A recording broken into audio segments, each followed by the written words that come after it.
Ms. Amanza Walton Desir. Honorable member, you may proceed.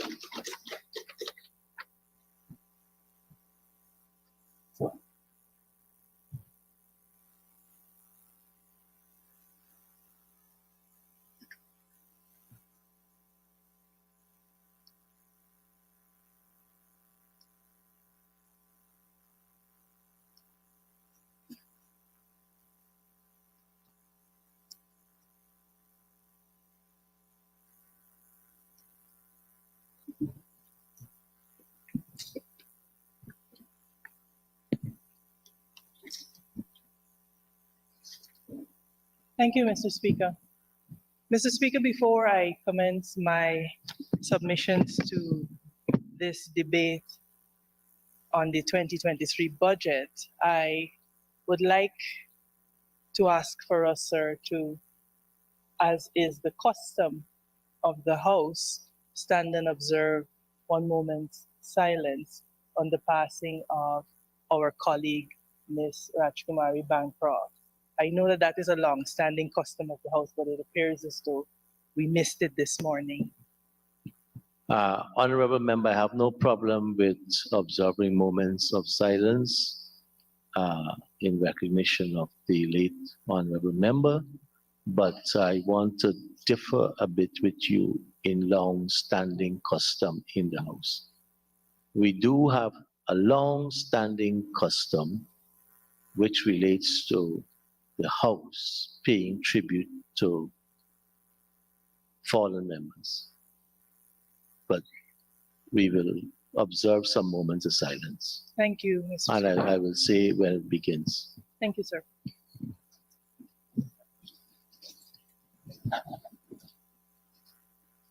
Starting now.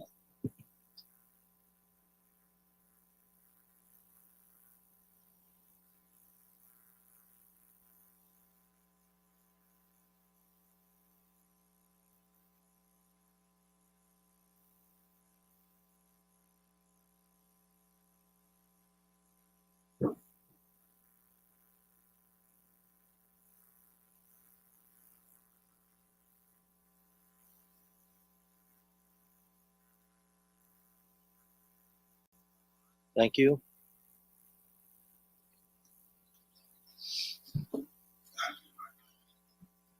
Honorable member, I will start your time running at 1:17 and You're most kind, Mr. Speaker. Thank you.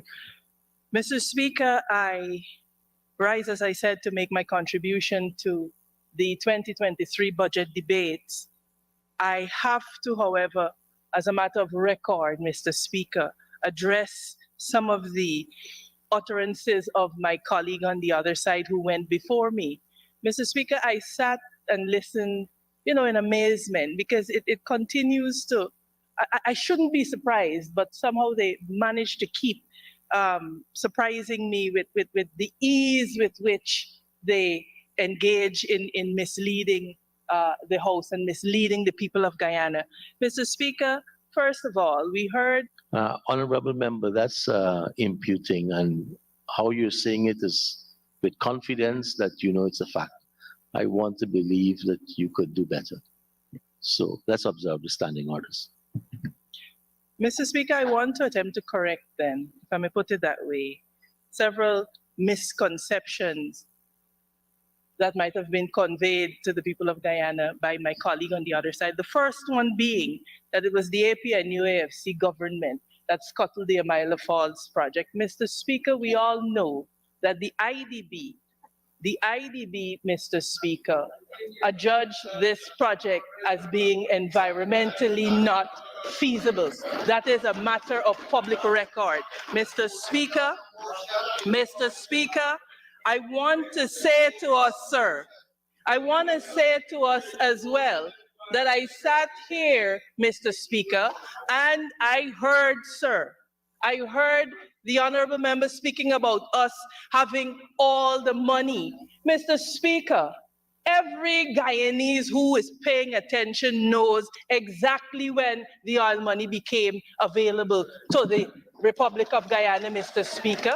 And so for the honorable member to stand there and to say we did nothing with all of the money is misleading the people of Guyana. Mr. Speaker, we have to set these things straight, sir. Mr. Speaker, the ease with which we say these things to the House.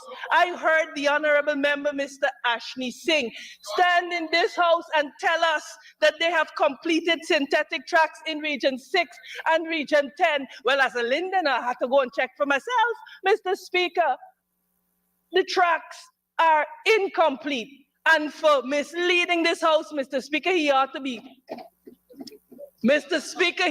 brought before the Privileges Committee, or better yet, he ought to be made to don his tracksuit with DPI in tow and made to run those tracks that he says have been completed, Mr. Speaker. Mr. Speaker, look, we owe a duty to the people of Guyana to be honest with them. And when you stand and you hear the colleagues on the other side of the House, just say these things with ease. Just say they say it with ease, Mr. Speaker. It really boggles the mind. And so I wanted to clear up very early those misconceptions. Mr. Speaker, the other issue that I have, and that I believe is cause for alarm, is the minister's utterances that they will be going after co-op lands. Mr. Speaker, he said in his address that they will be going after those co-ops with lands that are idle. Mr. Speaker, I believe, sir, that is an indication that this government intends to dispossess Guyanese of cooperative lands, Mr. Speaker, lands which by law they have a vested proprietary interest. But Mr. Speaker, if we were to look at this government's track record, we will see that they simply do not care. They bulldoze the residents at Mocha, Mr. Speaker, displaced them, destroyed their belongings, killed their animals, and now they're going after the co-ops. And Mr. Speaker, I will say that it is not passing strange that a pattern is developing of dispossessing people, Mr. Speaker, of a certain ethnicity who have land, Mr. Speaker. It is known all throughout Guyana that Afro-Guyanese, Mr. Speaker, are heavily involved in cooperatives and in cooperative lands. And so, Mr. Speaker, you know, I know that the chief apologist for the other side was on his usual soapbox, saying that Amanza will speak to racism, as if his reverse psychology could prevent me, sir, from pointing out that the PPPC administration is a clear and present danger to the constitutional rights and freedoms of Guyanese. They're coming after our property. They're coming after our freedom of speech. They are coming, sir, after our way of life, Mr. Speaker. They are a clear and present danger. And so let the Vice President know that his reverse psychology will not work with me. It is amazing to me that a government that has all of this oil money invests so much time in minding this opposition's business. They have everything to say. They're up in our business. They talk about, oh, they're ineffective, they're inefficient. But in fact,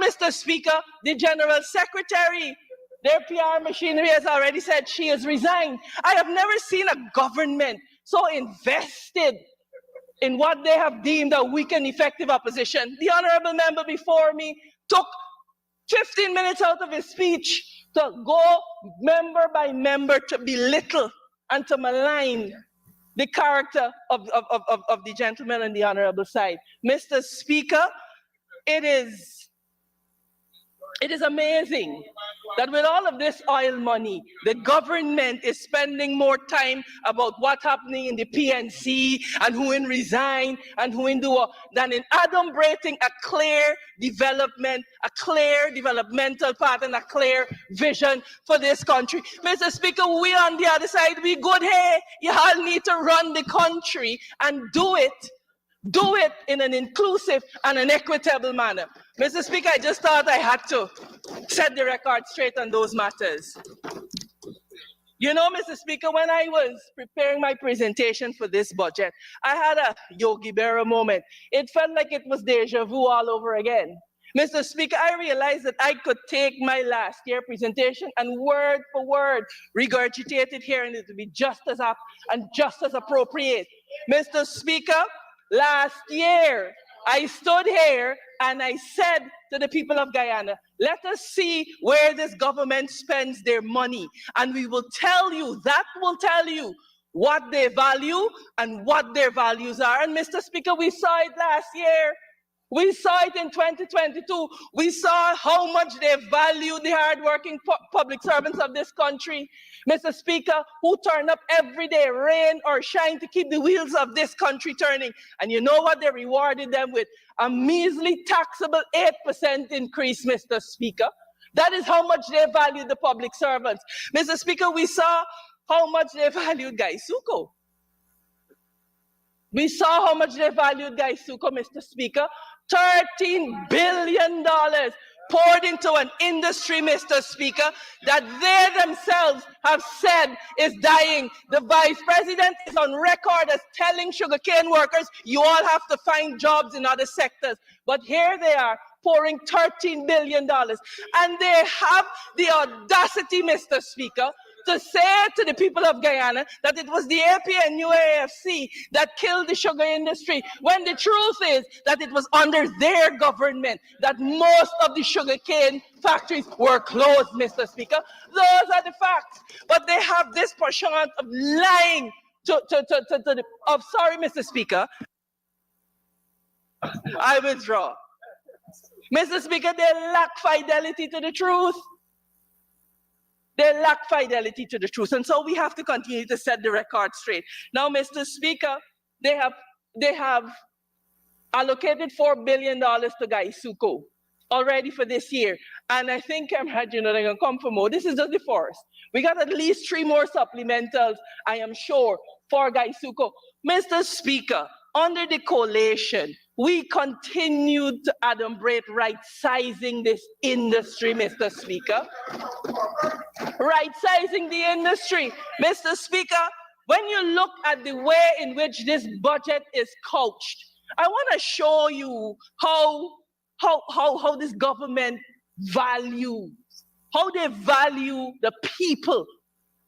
Mr. Speaker, we know where sugar is going. They have admitted it. It is gone with the wind. They have said it. Mr. Speaker, but yet, and I want to quote the Honorable Member Ashley Singh, he says, government is resolutely committed to invest heavily to mold better, sharper, and more creative young minds. He said this when he was talking about youth development. And guess what? He allocated a whopping $960 million, Mr. Speaker, to youth development. $960 million. Not even $1 billion. Mr. Speaker, when you look at it, Mr. Speaker, it means that the government of Guyana has allocated $35 for every youth for their youth development, but they want to talk about robust investment. Mr. Speaker, let me say this. This issue about free education at university continues to be a fleeting illusion.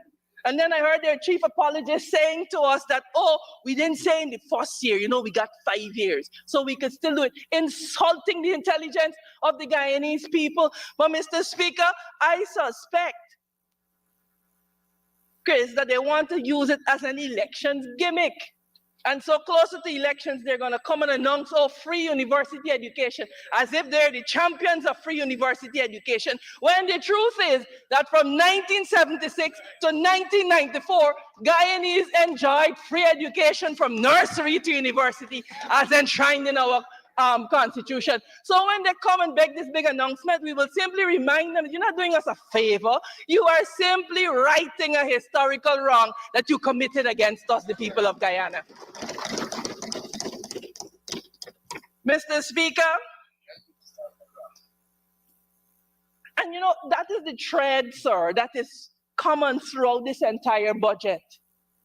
The ability of this government to do more for the people of Guyana is present, but their willingness, sir, is absent, is woefully absent. And you see it through the way they apportion and what they allocate to. Mr. Speaker, As a result of this, in the midst of plenty, there is poverty. 48% of Guyanese are living below the poverty line. And this is not the AP and UAFC collation stats. These are the stats by the reputable organizations from which we get the statistics.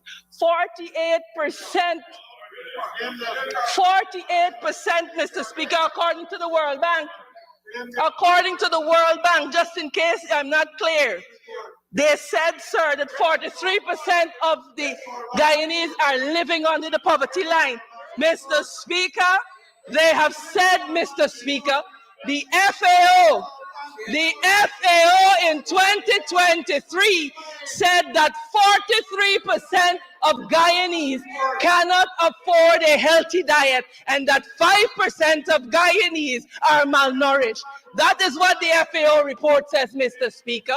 So they can heckle all they want. They like to say the numbers do not lie. Well, the numbers are not lying now, Mr. Speaker. The numbers are not lying now. Mr. Speaker, I will quote from the World Economic Forum Global Risks Report. You all need to go pull it down and read it. The World Economic Forum report says, Mr. Speaker, that the cost of living crisis is the #1 risk the world will face in the short term over the next 2 years and in the long term for the next 10 years. That is what the World Economic Forum report says, Mr. Speaker.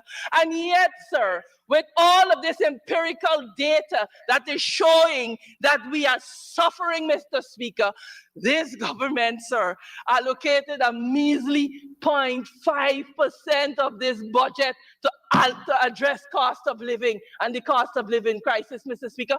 0.5%, not 1, 0.5, Mr. Speaker. Mr. Speaker, and we have a head of this government that has the gall to say, oh, the people of Guyana are my friends and my family. Mr. Speaker, with friends and family like these, may God protect us from our enemies, Mr. Speaker.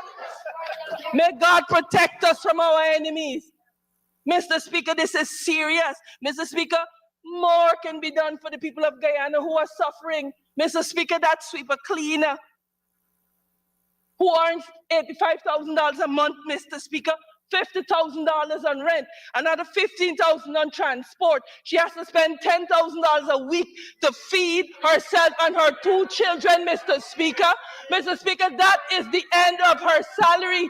She still has not paid GWI. She still has not paid GPL. And the head of this state, Mr. Speaker, the head of state and his government have the temerity to put in the budget that they are studying cost of living measures. For the last 2 years, Mr. Speaker, they have been studying and consulting, and the people of Guyana are starving. And whilst the Rome is burning, Nero is fiddling his thumbs.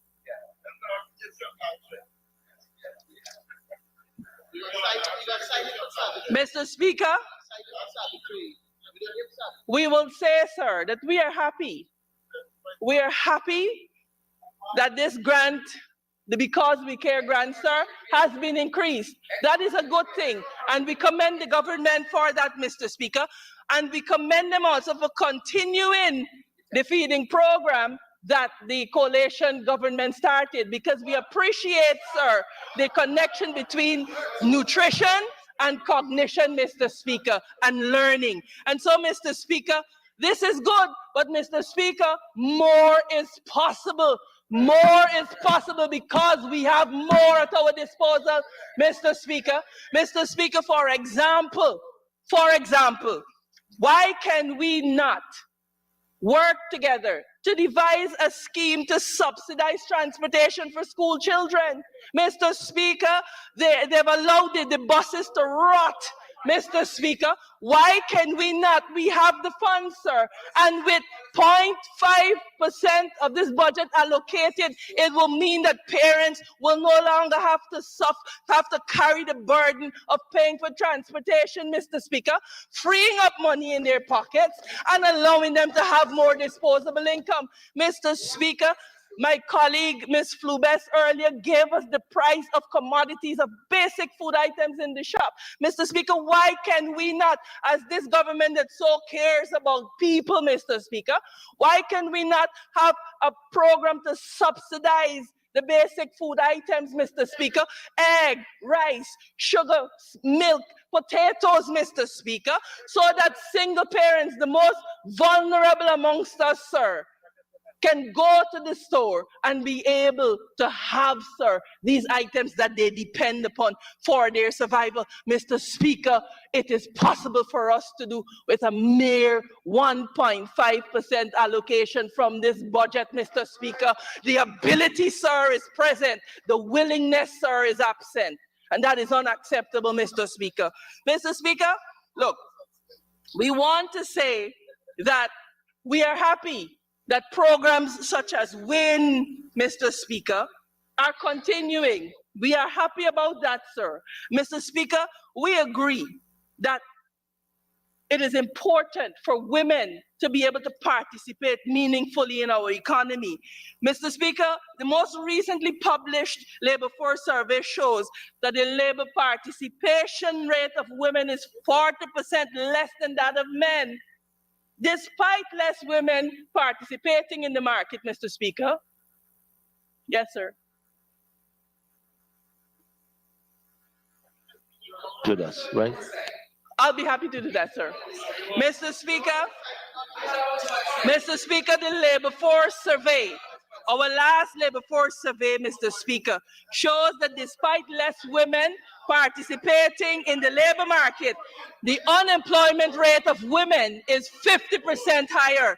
Mr. Speaker, we cannot have inclusive growth if our women are not gainfully employed or able to meaningfully participate in this oil and gas economy.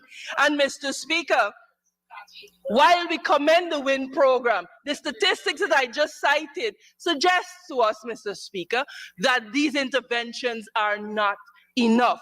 And so to this end, Mr. Speaker, I want to encourage the government that empowering women economically is not just a moral imperative, but it is an economic strategy. It is smart. It is smart. It is the smart thing to do. Mr. Speaker, when our women thrive, so does the economy. And so I want to urge us, Mr. Speaker, to invest more in partnering with private sector women's organizations. There's the Women in Oil and Gas. There is the Women's Chamber of Commerce. There's the We Lead organizations. Those organizations, sir, that will be able to establish training programs and to train and mentor women in business and to set up business incubators for women. Mr. Speaker, the initiatives are present, but my point is, sir, that we need to do more because more is possible. Because for the first time in our post-colonial history, in our post-independence history, Mr. Speaker, we have the resources to do all of these things, sir.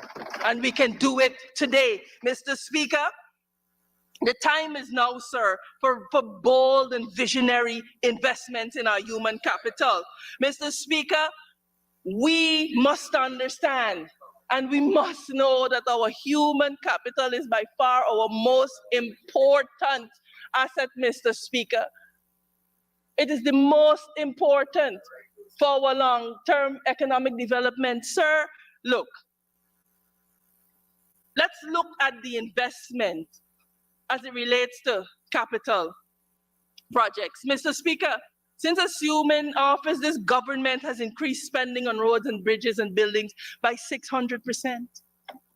600%. Mr. Speaker, and CapEx outstripped employment spending by 5%.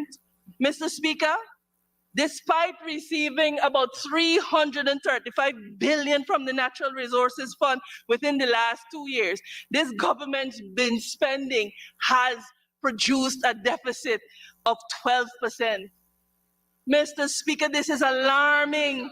Mr. Speaker, you know, we euphorically boast about being the fastest growing economy in this part or in the world, period. But Mr. Speaker, I will say to us that the cautionary tale of Ghana is there to tell us that unless we are prudent, sir, unless we are prudent, we could end up there, Mr. Speaker. As you know, Ghana was declared as having the fastest growing economy in the world in 2019. And today, sir, they're facing their worst debt crisis, Mr. Speaker. And so, Mr. Speaker, the time is now more than ever for sober and temperate, sir, spending. Mr. Speaker, and let me make this clear, because the chief apologists on the other side like to say that we don't understand big picture and we don't support infrastructure. We're not against infrastructure, Mr. Speaker, and I wish to make that very, very clear. I wish to disabuse the minds of my colleagues on the other side that we are against infrastructure. Mr. Speaker, we understand on this side of the House that infrastructure is one of the subsets of the components that will drive our long-term economic growth, Mr. Speaker. But what we are against, Mr. Speaker, is the reckless spending. That is what we are against. What we are against, Mr. Speaker, is the recklessness with which this government is spending the people of Guyana's money, Mr. Speaker. Last year, this government allocated $218 billion, sir, to capital expenditure progress. We warned then that neither the government nor the private sector could, and even the two entities collectively did not have the capacity, sir, to execute that size of a project. We warned that our efficiency gap was so severe that about 41% of the allocated sum would be wasted, Mr. Speaker. And exactly what we have warned about has happened. You only have to look in the newspapers and on the Facebook to see these roads that they are building, Mr. Speaker, and are cutting ribbons for, Mr. Speaker. Nothing but glorified footpaths, Mr. Speaker. And when they are wider roads, Mr. Speaker, they're already sliding into the canals. Go to Burma, Mr. Speaker, and contractors are receiving, sir, millions, tens of millions to start work. And 6 months later, nothing. Mr. Speaker, this year CapEx stands at $388 billion. Of course, barring the supplementals that they will come for. And Mr. Speaker, you know what is the funniest? That's not the part that befuddles me in all of this, you know. What befuddles me is that we are investing hundreds of billions of our money, building all kinds of roads and bridges and all kinds of things, Mr. Speaker. And the most critical piece of infrastructure, Mr. Speaker, we are neglecting. Mr. Speaker, the seawalls, Mr. Speaker, our sea and river defense is the most critical infrastructure for a low-lying coastal state like Guyana, Mr. Speaker. Mr. Speaker, every country in the world is fortifying itself against rising sea levels, Mr. Speaker, against the effects of climate change. And guess what, sir? We're doing the opposite. In fact, Mr. Speaker, in this budget, we decreased our allocation to sea and river defenses. We allocated $5.5 billion last year, and this year we have allocated $4.9 billion. So, Mr. Speaker, this is the economic dynamism that we're talking about. Mr. Speaker, every country in the world is fortifying itself. Every country with the resources are doing the projects necessary to fortify themselves against climate change and rising sea levels. But we here in Guyana are doing the opposite. Mr. Speaker, the science is clear. Sea levels are rising, sir. And the science is telling us, sir, by 2030, Mr. Speaker, by 2030, it is entirely possible that Georgetown will be underwater. Mr. Speaker, the science is clear. It tells us that we are more prone now to tsunamis and tidal waves than we have ever been. And this government is running around this country, building roads, building bridges, building hotel rooms, building golf courses, building synthetic tracks, and failing to do the most important thing, Mr. Speaker, and that is to protect them from flooding and from the sea coming in on us, Mr. Speaker. It appears as though, sir, that if it is left up to this PVPC government, all of us are going to be washed away. Mr. Speaker, and to hear these good men and women on the other side pontificate pontificate, Mr. Speaker, and one piece of critical infrastructure they have neglected. Mr. Speaker, I want to turn to foreign affairs. You know, I usually leave my good colleague on the other side for last. Mr. Speaker, I want to be clear at the outset, as we have said continuously. Mr. Speaker, on the issue of our territorial integrity and of our sovereignty, Mr. Speaker, we stand resolutely. We stand as resolutely, sir, as the Pacaraimas. And we are saying, sir, that we will support all of the endeavors of this government, Mr. Speaker, that is geared towards preserving, sir, our territorial integrity. Mr. Speaker, I want to put on record our gratitude to the bipartisan team who late last year, sir, made some excellent submissions to the ICJ, Mr. Speaker. Their submissions were, in my view, impenetrable. And so we look forward, sir, to a victory, not only for international law, but for the people of Guyana. Having said that, though, Mr. Speaker, it would be remiss of me, sir. It would be remiss of me, while we stand against those that would want to alter the shape of Guyana, it would be remiss of me, sir, not to draw attention to a matter that threatens not to undermine us from without, but from within, sir. And that is the unchecked migration across our porous borders, particularly, sir, in the Essequibo and the establishment of settlements there. Mr. Speaker, this government appears either unable or unwilling to appreciate that this is an existential threat to us as Guyanese and to our sovereignty, Mr. Speaker. Mr. Speaker, they have this attitude of burying their heads in the sand. That, Mr. Speaker, and coupled with the politically expedient decision that they took to alter the requirements, to water down the requirements for the obtaining of a Guyanese birth certificate, places us in clear jeopardy, sir, of being undermined from within. And we must demand, sir, that this government pays attention to this matter, Mr. Speaker. Mr. Speaker, the time is now for a clear and comprehensive immigration policy. Because, sir, we are not against immigration. We're not against immigration. For decades, Guyanese have migrated in search for a better life for themselves and families, Mr. Speaker. And so we're not against migration, but what we are asking for and what we are demanding is that this government expounds, sir, a clear immigration policy so that we understand where we stand and we understand what the future course of actions will look like. This ad hoc transactional approach to our foreign relations has to stop, Mr. Speaker.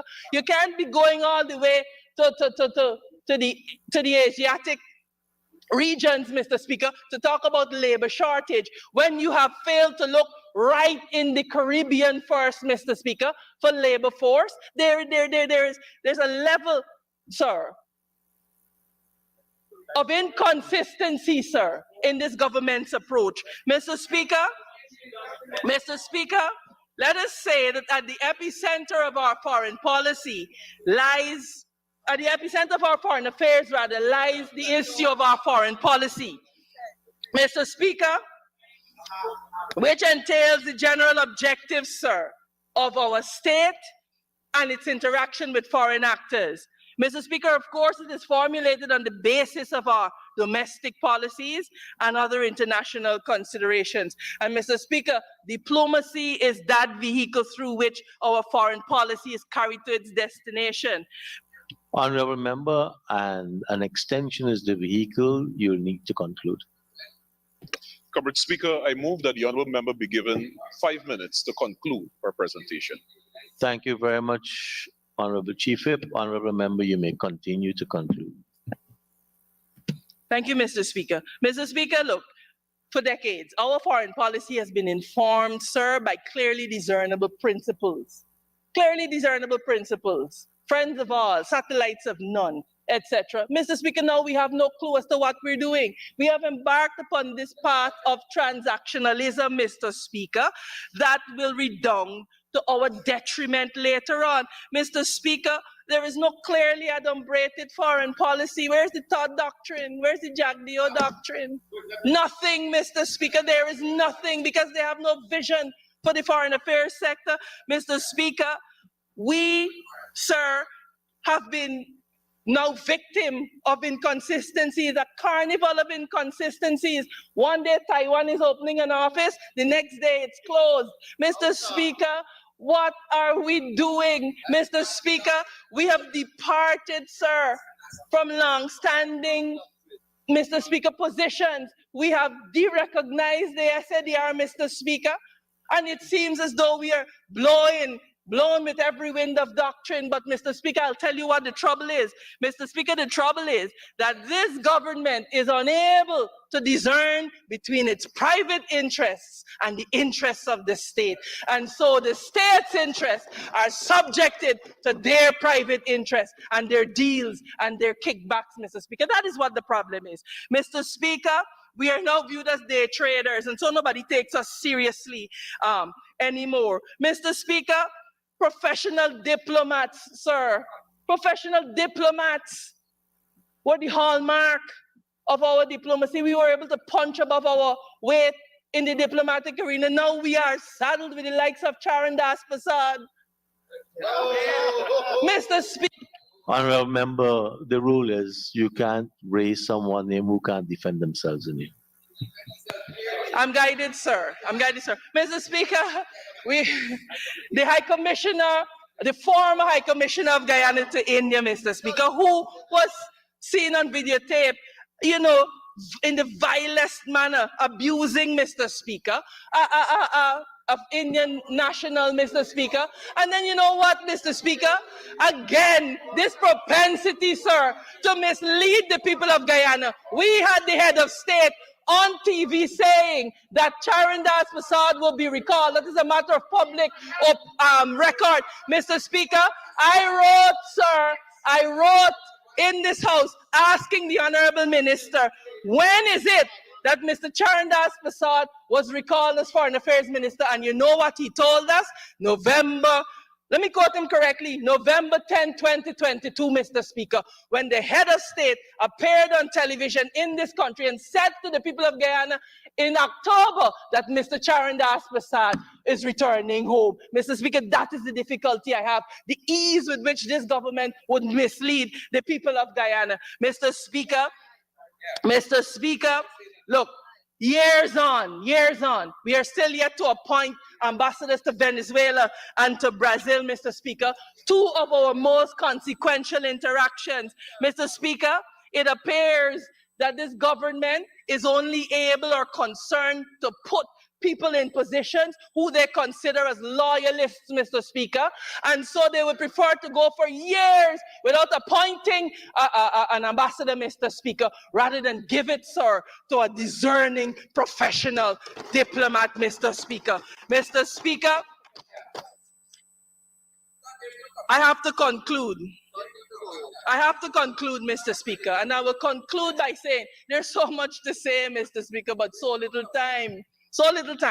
Mr. Speaker, in concluding, I want to say to us all that the oil production offers this country a glorious opportunity to boost inclusive growth and to diversify the economy by addressing our human capital and our infrastructure gaps. Mr. Speaker, it is clear to me that the PPPC cannot get out of its own way to govern this country in a fair and equitable and inclusive manner. Mr. Speaker, even the projects that are intended to be transformative are either geographically misplaced or woefully underfunded.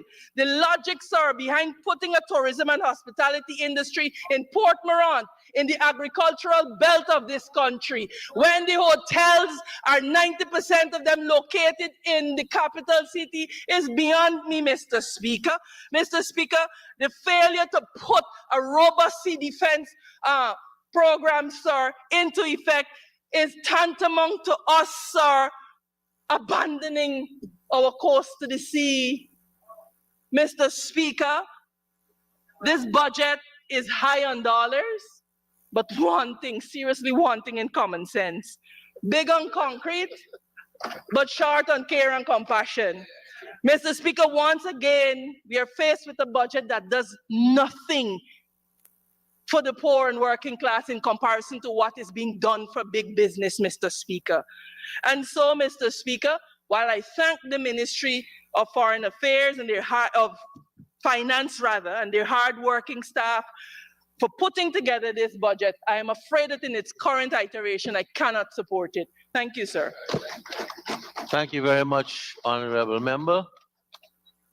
Now for the Honorable Minister Kwame McCoy.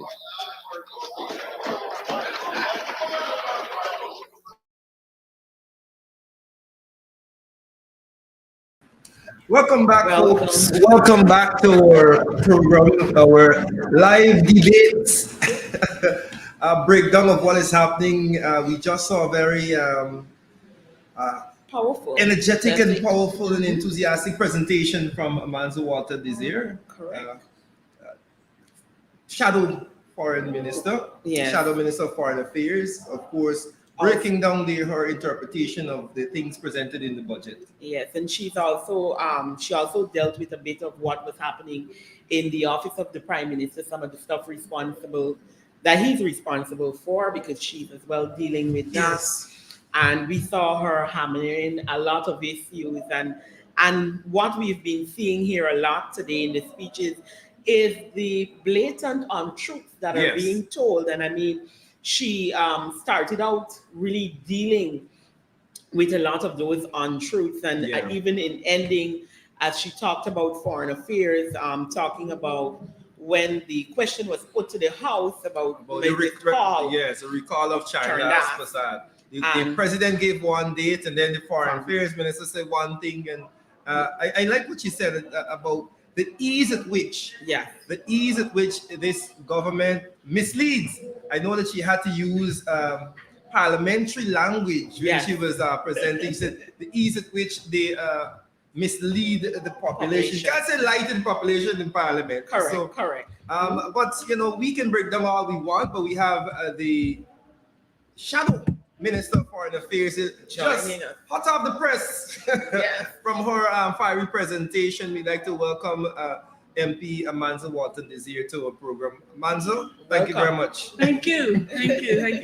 Hot off the press. Yes. Hot off the press. There's always so much to say. It was a wonderful presentation. little time. Thank you. Thank you. So little time, because there's so much to talk about, but 30 minutes does not allow you to do justice and to ventilate. Especially when you have a budget that is lacking in so many areas. Correct. Right? I know there are a number of issues to pull out and to highlight to the nation. Mm-hmm. I want to have you comment on this. Last night I was doing a program, and one of the viewers commented, why go to parliament and debate when the PVP will just do what they want? But I expressed that it was an opportunity for us to point out to the world and the nation the inadequacies and the failings of this administration, where they're actually spending their money. Your thoughts on that, about the entire debate process? Well, it's important. It's particularly important because, and this is the view that I bring to what I do, which is why many times you do feel frustrated coming, but you understand that what we say in the National Assembly is entered into the Hansard. And so it becomes a matter of public record. If we do not say it, we could say it in our television programs, but it's not a matter of public record. And when you say it in the National Assembly from the floor, you enter it into the public record. And so what that guards against, for example, is people like Barry Jagdeo who like to engage in revisionism. Revisionist history and paint their own version of stories. Correct. Like, for example, you heard the speaker before me, Hamilton, the labor man that spoke about everything except labor. Correct. Talk about us scuttling Amalia. That is not true. Yes. That is not true. And you were able to correct that. You were able to correct. Now, to correct those misconceptions and misperceptions and lies, frankly, I can't say lies in the parliament, but I can but say you hear. The lies. They all lie. And they lie with ease to the people of Ghana. It just slides off of their tongue like butter. They just lie. I particularly liked how you hammered the lies in. Because it is like they do it with the barest of faces. Yeah. The synthetic track is finished. Yeah, apparently it's finished. And the image of the minister in his tracksuit running on the unfinished synthetic track or the finished synthetic track I mean, would be interesting. it really, they really need to be brought to heel, and they need to understand that you don't get to come and revise history. You don't get to engage in alternative facts. Yes. Yeah. I want you to kind of expand on something that you said, that the budget is big and concrete and light on caring. How do Guyanese interpret that in terms of what the budget means for them? The government has an emphasis on infrastructure, a massive emphasis on infrastructure. And you know, Barry Jagdeo likes to go around this country to say that, oh, we are against infrastructure. And I hope I made it very clear in my budget presentation that we are not against infrastructure. What we are against is reckless spending. Yes. Yeah. And so we showed last year how with very minor adjustments, we would be able to get public servants a double-digit salary increase. Yes. Just with minor adjustments. Very, very minor. And so what you are seeing, like I said, is that there is the ability to do more, but the willingness to do more is absent. They can do more, but the truth is that they don't want to do more. Yeah.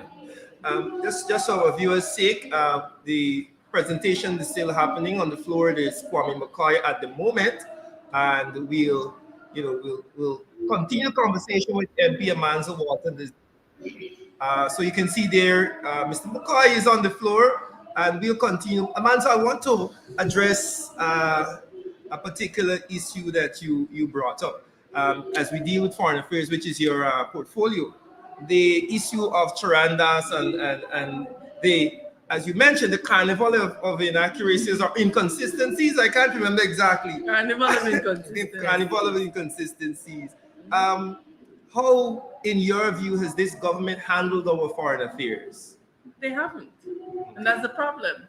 The ship is listing, it's going whichever way Jagdeo decides that it must go tomorrow morning. And so there's no foreign policy. There's no guiding North Star that we could look to say, well, this is what our country stands for. And like I said, what has happened is that the national interest has become subjected to their personal interests. Right? That is the only way you can explain the shake and the vaccines. You know, that is the only way that you can explain a lot of the shadiness that you see happening. There are so many international agreements that have not been signed, that have been signed rather, that we don't know what they've said. And one of the things that I wanted to touch on, but time did not permit, is that we know we want to run for a Security Council seat. Yes. A non-permanent seat on the council. But we are not au fait with what efforts the government is making and what effort they're making to make that possible. Yeah. But you know what they're going to do? They want to turn this into a big PR campaign that, oh, they got us a seat, a non-permanent seat on the UN on the Security Council. But we know our history. And so we know that in the 70s, Guyana not only had a seat, but they chaired the UN Security Council. And then in the 80s, we sat on it again. So this is nothing new. And we were the first members of CARICOM, the first member state in CARICOM to achieve this. Yeah. So there clearly is no direction in terms of our foreign policy. We have not yet appointed a Brazilian ambassador. We have not yet appointed a Venezuelan ambassador. And I understand that the charge that they have there is woefully inexperienced. This is our most problematic bilateral partner. And we do not see the wisdom, or Todd et al. Do not see the wisdom of appointing an ambassador. We have seasoned people, the likes of Ambassador Audrey Waddell and these women who have been in the service for years, and they've just been cast aside because this government is so rancid and so bitter in terms of being of victimizing and discriminating against people they perceive as not politically loyal to them, that they would undermine the very interests of the state on the international scene. And that I have a problem with that. You raised the point in your speech where you talked about what was happening on our borders and how there seems to be no plan by the government Immigration. or any aim to handle the immigration situation and all these settlements that are popping up. And in the comment section, people are talking about it and talking about going to the Guyana post office and seeing so many of non-citizens there making registrations and these kind of things. And I think we have to continue to hammer in the fact that these are extremely important issues that, as you started to hear, It's and yes, of course, and of course, the thing with the budget is that you never have enough time. to expound on these things, but it's a problem. Mhm. It is problematic, and you could see a situation where Guyana could be overtaken without one shot being fired. Yeah. We are 700,000 of us in these borders with a state that is our neighbor that has a population of 24 million. What prevents them from planting 500,000 people in the Essequibo? And Nothing. that's it. Nothing. Yeah, with no policy or no strategic plan of how we're going to deal with it. Nothing. With all of this money, how are we beefing up border defense to make sure that there's not just the porous migration of people? Now, mind you, we are constrained by international conventions on human rights and how we Yes. treat migrants. I am not talking about that. I'm talking about this government's failure to put in place policies and to spend money behind putting measures in place to make sure that we know who the people are who are within our borders, that we know where they're going, Correct. that we know what they're doing. You can't go into the US anyhow. Yeah. Yes, yeah. You have to declare your entry. You have to stay how long. You have to tell them where your address is. So this is not me being far-fetched. This is the reality of what we're facing. But you have a government who is prepared to subsume or to subvert the national interest in pursuit of their own narrow political interests. Yeah. So And Yeah. especially this as is where we we are. And I we think have that's what we're seeing. we a quickly developing nation with all the oil. Well, these are things that we have to take seriously. Absolutely. I was also interested in your comment on the sea defense. So, people might not know you. Well, people should know that you have a background in law and in particular environmental issues. And offshore drilling and all these things. So I was very happy when you brought up that, and kindly explain to the public in more detail, because they know the constraint of the time on the floor, about the neglect of the most important, as you said, piece of infrastructure, which is our sea defense. I allow you to go ahead. Look, from the time that you are in prep A, they teach you that we're 6 feet below sea level. Yes. Yes. From the time you're in prep A.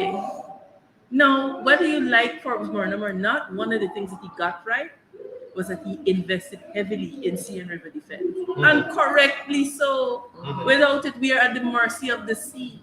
And I do not think that we have an understanding of just the magnitude of nature and of natural disasters, because by the grace of God, we've been spared it. Correct. But if we are to have the experience of a place like the Philippines, where tsunamis come and wipe away thousands of people, we will sing a different tune. Why is this government not investing in higher sea defenses and in reinforcing? See, they've cut allocation to sea and river defense. To me, it is mind-boggling. That flood that we had in 2021 or 2020, when was it? 2021. 2025. No, not in 2005. We had one recently that yes. it was described as the worst natural 2021. disaster. Yeah. 2021. Early. Look Yeah. at what that wrecked. This was Region 7, and Right? those were, Look at the half of Region that three. wrecked. Can you imagine a 30-foot tidal wave coming over this seawall?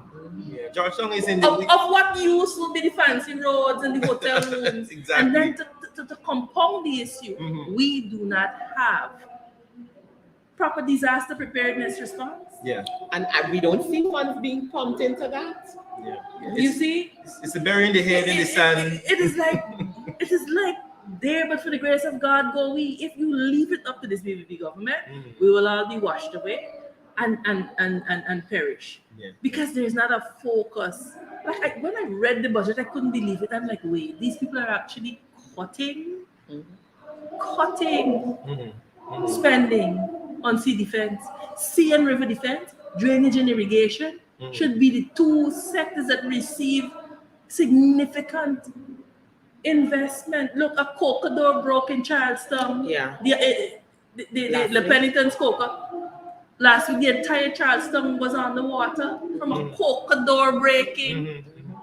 So this government, they're big on talk, but they're very short on substance. Very, very short on substance. As you mentioned substance, the substance that lots of university graduates and those who are currently at university again, hoping to see in the budget is some sort of relief for them. And, we did not see that. I know you mentioned that and you alluded to the fact that they might be saving this as an election tool or gimmick. When, 2024, you'll hear this. How do you see their attitude towards this idea of free education or even subsidized some level? The PPP cannot be accused of taking education seriously. It's not something you could say about them. I mean, you have the ability right now to make university education free with just 0.5% of the budget. 0.5, not a 1%. The same amount that they put towards the same amount with the cost of living. Yes, 0.5%. Boy, They can do it to make it free. Yeah. They're refusing to do it. Now you would understand the imposition of fees when we didn't have oil money. And again, this is the point that we have to keep hammering home so that people understand. They love to say, what did the opposition do? The opposition did not have the proceeds from the Natural Resource Fund at their disposal. Right. And we did and look at what we did. Look at the quality of life that we gave to Guyanese without that. Minimum wage and all of these different things. So for the PPP to compare our spending to their spending is comparing apples and oranges. It can't work because it is a different dispensation. They're awash with money. And so they could be doing better for the 750,000 people living here. My God, we're not even a million. Not people. even 1 million. Much is given. We're not a million people. Much is expected. Guyanese should be living with such ease. Look, you look across the Caribbean at countries that do not have the money that we have. You saw them providing vouchers for food. You saw them making price restrictions on certain food items. Say, look, you can't raise it beyond this point. For now, you saw them actively engaging in alleviating the cost of living woes. We studying and consulting. And there are a few things to that because many of those countries, in some cases, have a bit more than we do. They don't have all the resources we do. We have basically almost every single resource there is that would, push growth. Yeah, and they have done those things. And we have, and the government is so proud every time they come, the largest budget ever. They're telling us how many billions of dollars we have in, the oil fund and these kind of things. Fastest growing economy. But nothing. What I would say, though, Shanika and Amanda, that those things that you would have seen in those Caribbean countries or CARICOM brothers and sisters, those are a lot of bottom-up approaches and measures. But this government obviously does not believe in that. Yeah. They believe in giving tax breaks to the businnesmen, and we're going to ensure and hope that those savings are going to trickle down to the people. And it has not happened. And in fact, Irfan Ali was on the press begging them to pass them the benefits. Yes. They go all up had a in meeting, private sector. It's to It's to make money. maximize their profits and to make money. So you can't expect better from them. But it's just the government that should be held responsible for what the citizens eventually benefit. If you notice that this is their attitude. If it goes right, they take the credit. If it goes wrong, it's something that the AP and UFC government did, the Ukraine war, the 2001 flood. It is blamed it on everybody but themselves.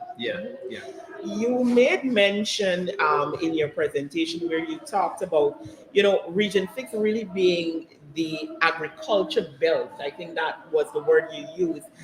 And we see here the tourism and hospitality school being, there is this big plan to have some massive building and training sector that will deal with that, where you rightfully said a lot of the hotels and even issues with tourism, we know Guyana has been heading towards a more interior-based tourism sector where we're looking at our savannas and bird watching and all these things. But here we are planting the tourism and hospitality training center, whatever they're going to call it, in region 6, where agriculture should be really booming.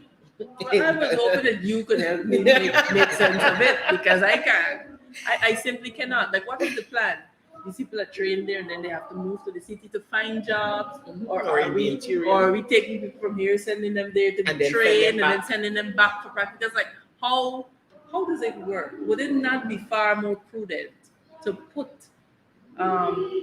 vocational and TVET training schools there, institutions with a very large focus on agriculture, so that you in other words, projects that are culturally responsive to the specific region? I think that this whole idea speaks to the concept generally of this government. They do everything in a way where they just, I don't know if they sleep, dream something, wake up, think about it, and say, hey, this is what we're going to do. And there is no talking with the people on the ground, because I'm sure if they go into those areas and ask people, hold a meeting, see what, they feel like and what would help them in terms of creating more wealth, they will not come up with that. And this is what has been missing. It's the same way they handle MOCA.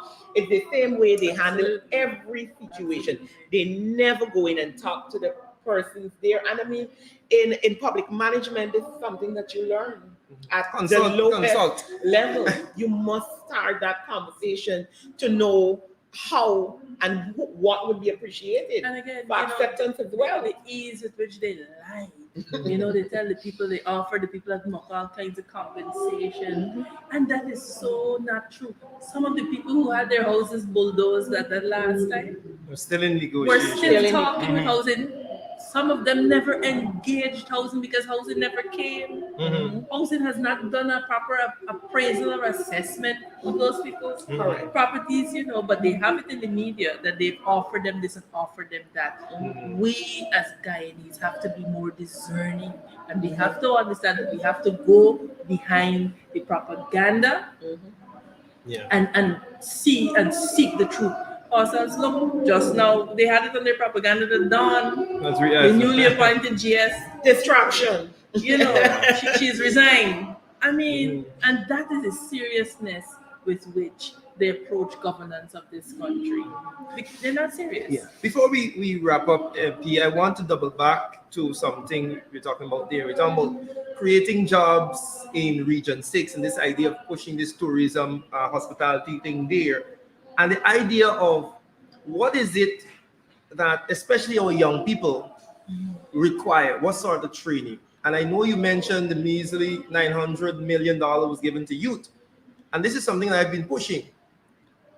If the government was serious about training and equipping those young people in Region 6 to take up jobs in the new Guyana, they would have been pushing them into the engineering, the oil and gas sector, and those things, and provide that sort of training for them, because those same people, those same young people in Region 6, I will argue, don't want to go in the game field, right? And so where is Guyana going? How do we position them? And I would want you to comment on that, the lack of vision in terms of this budget, in terms of creating the opportunities for those young people. Complete lack of vision. Complete lack of vision. One of the drivers of our long-term growth is our labor capital. And so it means that we have to invest now and invest smart. And so investment in technology, STEM, coding, yes, there is some of it there in the budget, but you do not, you know what the trouble that I have, Randy, is that you do not see this government investing in human development with the same enthusiasm with which they're investing in infrastructure. Yes. And that is what bothers me. They're incremental investments in human development and exponential investments in infrastructure. And that is a problem. And we know why they're doing it. It is the place that allows them to Siphon off. thief the money. I'm not in parliament. I could say it's the place that allows them to thief the money and to engage in all manner and sorts of corruption. And so that's why you see them pumping money in there. The Guyanese people must know that the PPPC government doesn't care about them. And if this budget is not an indication to us that they don't care, that I don't know what is. I don't know what is. Again, if I have a pie that is this big and I give you this small piece, I don't care about you. if I value you, I'm giving you this piece when there is all of this. And so it is the level of investment in human development that has me saying, you know what, these people really don't care. This is about getting rich quick. And then when we end up in a situation like Ghana, they will jump on their private planes and they will go to their apartments in Miami and look at us down here struggling. We have to wake up and we have to understand that come the next election, these people cannot be trusted to steward our monies. I want to say this to you because, you know, I noticed Vice President Jagdeo had a lot to say. Had a lot to say about us and who will talk about what and who will talk about. And it occurred to me that this is a man who was caught on international TV negotiating a bribe. In his And he living had room. the unmitigated gall to talk about people and to talk about who, you know, fingering funds. This is a man that knows about who is too young and too inexperienced. He forgets that he was handed the reign of this country at 35. But you know, Randy and Shinika, I understand his problem because he took it over at 35. And when he was done with Guyana, we were a narco state. We had death squads running loose. We were blacklisted. We were trafficking in person. Our ranking was poor. The rating from the U.S. State Department was abysmal. We had a litany of failed projects. If it wasn't the Mila Fall and the Flip Motilal scam, was the hospital. The hospital scam was the Skeldon Sugar Factory scam. The Borby's Bridge scam, the NIS scam, the insurance compensation, the fiber optic cable scam. And this is the man that wants to sit down to talk about people and talk about who's fingering funds. What he needs to tell the Guyanese people is exactly where Sue is, because that's what we want to know. Correct. Correct. On that note, folks, we will allow Ms. Manzo Walton Desir, Shadow Minister of Foreign Affairs, to get back in the house. We thank you very much for coming and sharing your thoughts. You're welcome. So much more we wanted to say, Yes. but we're constrained by time. So, but thank you guys. We'll definitely be seeing you. I know that you have consideration of estimates next week and more and I have to go. some questions for Todd because, you know, he's been spending our money. He's like a drunken sailor and we're not seeing returns for all of these allocations. Right. So thank you for having us. Thank you very much. Thank Folks, you so much. As we continue the program, we'd like to thank you. We hope that you continue to share the live stream as we bring you breakdown of the budget. Amanzo Walton Desir there sharing her thoughts on budget 2023 and, you know, taking out parts of her presentation. Something I forgot to ask her to mention is her comment on the president saying, you know, the Guyanese people are my friends, families, and favorites, you know, because we have been we have been pounding the government for funneling funds to their friends, families, and favorites. And, you know, as I mentioned in our presentation, that if we have friends like that, God help us, we don't need enemies. Correct. Because that was a big thing, you know, in his usual, I'm not sure what word I should use. His, you know, he's always in this wild manner with a level of arrogance when he is speaking on these things. And when we see where the budget is, you are going to literally look the population in their face and say, yes, you're my friend. Guyanese, you're my friend, family, and my favorite. When the majority of this largest budget ever goes primarily to infrastructure, where we it's a very small amount of the budget that goes to our human resources. And in every other country, in any right-thinking government, your human resources are your most important resource. And if you're not investing in a great portion of your budget to that human resource, then we know where we're heading. We still have Kwame McCoy on the floor, but I take know a live look at what is happening on the floor there. For those he persons should who- be close to wrap up by now. right. We were hearing a lot of racket while we were talking. No, you don't in need this. this, and trust me, viewers, you're not missing anything.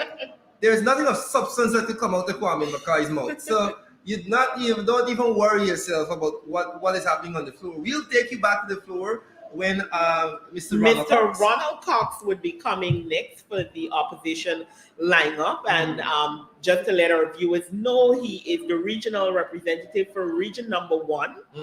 He is also a teacher by profession, and he does a lot of other things. And he will be speaking to the issues of our indigenous people and the issues being faced by the region which he represents, which is region number 1, Barima Waini. So we'll definitely be looking forward to his presentation, because we know there's a lot happening all over, and we are eagerly awaiting his presentation. His presentation will be followed a bit later in terms of the opposition lineup by Mr. Ganesh Maipal. Yes, who is the shadow minister of local government and regional development. And we know there's a lot as well happening in that area. So that's going to be another interesting presentation as we move forward. And then we should also have, after him on our opposition lineup, Mr. Danarai Ramsuru, who is region number 6. He's in region number 4. Region number 4. Oh, he yes. is Ricky. our AFCS representative in Parliament. So there's a lot to look forward to in the presentations coming up. And then, of course, the chief whip after him. Yes. Christopher Jones. Right after him, in terms of opposition lineup, there'll be the chief whip, who is dealing a lot with governance and youth, sports and culture. Yeah. And we know as well there is a lot and the lack thereof of good governance to talk about. So that's going to be as well a very interesting presentation. And our last 2 speakers to end off today will be Miss Natasha Singh Lewis, who's the shadow minister of education. And so she'll be dealing with some heavy issues there. We've been seeing what's been happening in the education system. Chaos. We've been seeing fires, issues with accommodation. Lots of things have been happening in that sector. And then I think we have Mr. Hemraj, who will be coming after her to close up today's presentation by the opposition side. Yes. So quite a few interesting speakers today. I mean, it's like, we started off here with fire. Yes, we started off with Mr. Nima Flubes, who started with a song. Yes. To start to open the baton. Of course, we just had the Manzon. We're looking forward to Ronald, as we will take you back to the floor in just a few minutes. I think Mr. McCoy should be about wrapping up now. Should have a few minutes more to go. But I want to say before, as we take a live look there at what is happening on the floor of the House, I want to say, though, as we bring this particular segment to an end and we look forward to Ronald, I am deeply concerned about the government's approach in terms of youth. I know we mentioned it just now. I would have thought that as we move towards an oil economy, we would have seen a significant push by this administration to train more Guyanese, especially the young people, in oil and gas, in engineering, and all of these things that allow them to take advantage of what is to come in Guyana. Now we see, contrary to that, we see the importation of thousands of skilled workers, which is expected as a young country as a young oil economy, if I should say that, we're not experiencing oil, so we will need some skilled laborers to come in. But massive training should be Right, expected. it should be a big plan to say, hey, what, by 2030, 80% of our oil sector will be taken up by these young Guyanese that are coming out of school and going into university. We want y'all to eventually take those jobs. I want to make a point on that in terms of the local content program that was started under the coalition, where we handled that document. Those things are a part of the plan, but what we're seeing is a lack of this government to, fulfill some of that. And because at this point, based on the recommendations in that local content plan, we should be seeing massive training, particularly in our young persons, being able to train in the sectors that are involved in oil and gas, That's our, where we should be able to lessen the percentage of expats and foreigners coming in, and we should have been expanding, particularly in the more simpler areas. We should have gone a farther way, but we're seeing here there is not much talk about that. And no action either in the budget either. No plan. Because as we talk about the tourism and hospitality school, we haven't heard that level of investment in training for the oil and gas sector. And this is where we're getting our largest funding from currently. Yeah, definitely. So that's the lack that we speak of, and connected to that is the whole issue of the University of Guyana and the subsidizing it. Amanza made a very good point that whenever they come and use this free university as an election gimmick, we should remind them that it is this side of the house, right? That afforded Guyanese free education up until they came in, right?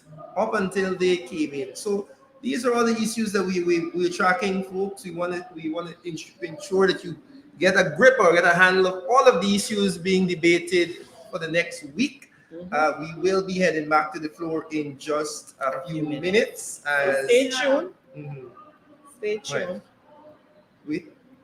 So we'll be heading back to the floor in just a few minutes. Give us a live look at what is happening there on the floor of the House as budget debates 2023 continues. As I said before, do not be afraid. You're not missing anything. You'll see that. Right?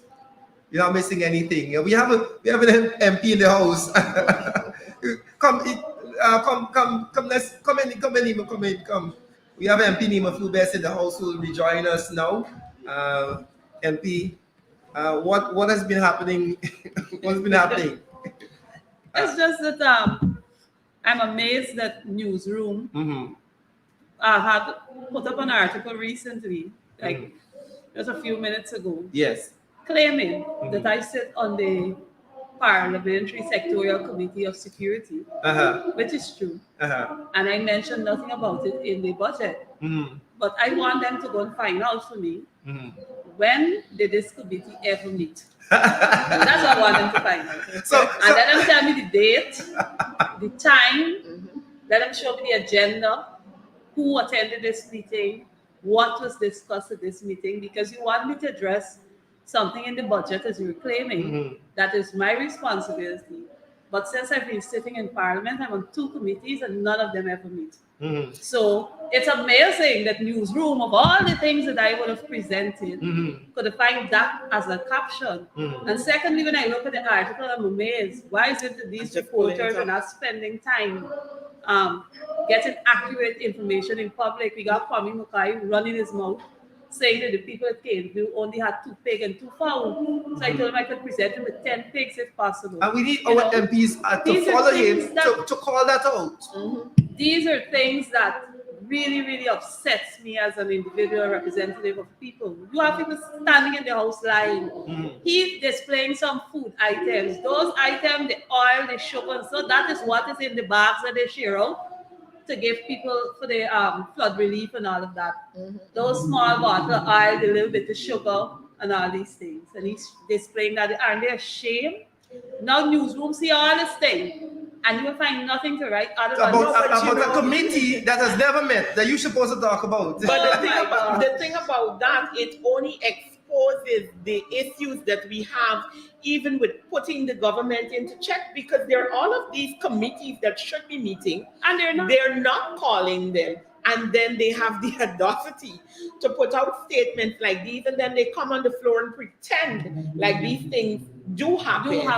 And this is an indictment on this, as well as the speaker and the system of parliament, to know that you have these committees and they're not functioning. I have never, since as a sitting member of parliament since 2020, never attended any of the committees that I'm on meeting for any of them. I don't know. And these committees are generally headed by government side. Yes. Yes. The Prime Minister, I think, is actually of the security committee. We never met. Yeah. So Ganesh made that point that back. you were actually finding a news article to publish on something like what really is going on in this country. The other thing about that article, I'm laughing. Like they only know the national song "Let Us Cooperate." Because I sang "Onward, Upward, May We Ever Grow," and it says here, "Let us cooperate." So I'm looking at that I guess the reporters have an issue with comprehension. Yes. Or maybe not that. It's because they probably grew up in the era where nobody cared about the nation, and they don't even know our They national don't understand song. the significance of that. Yes, and We're supposed to be able to breathe and live in this country, and everybody's supposed to advance together, but you choose to destroy the lives of people. Yep. And you gotta understand. It's shame, man. Newsroom, shame on you. Shame on you, newsroom. You're ridiculous. You gotta do better than that. I came out to you earlier and I said to you, I feel like your presentation really hit a nerve with the government, because just after your presentation, they went out on these ridiculous claims, and this newsroom article is a part of it. And I would like to see it is a distraction, and that's what their tactics are about. Yeah. They use the media that they have to make crazy statements, distract our viewers and persons generally interested, so we don't stay on the issues. Because what is happening here in Parliament and the presentation, particularly made by Miss Amanda Walton this year, are important and critical, and it is to the core of the representation of the people. And while these debates are happening, what the issue of these articles that are now flying left, right, and center, marred with untruths and lies, is just an attempt to put a wool over the eyes of the people. And we should not let this stop us. And I know it wouldn't stop you, definitely. Because I'm appalled to hear Kwame making the statement he made that you had 2 pigs and 2 fowl and all these things. These people really need to be called out on such matters, and it goes to show you that they're not interested. All right, our MP just entered the floor there. So I would like us to go live as he begins his presentation. Mr. Ronald Cox, Member of Parliament, Region Number 1.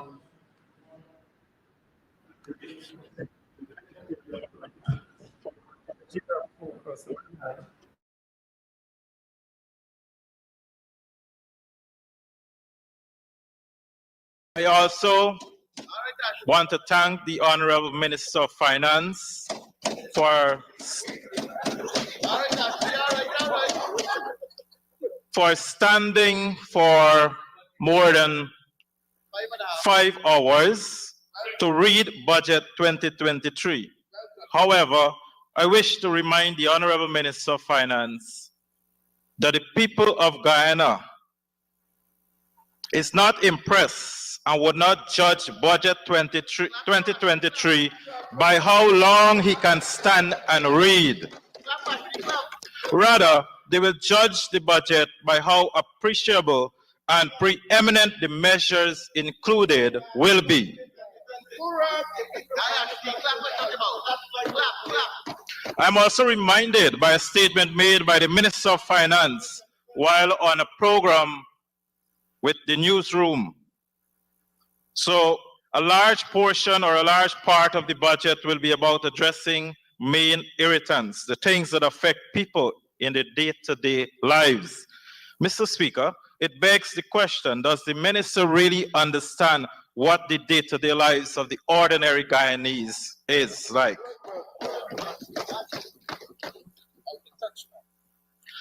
Mr. Speaker, if nothing else, the people of Guyana eagerly were looking forward to Budget 2023 since it included a substantial amount of the oil revenues for the first time.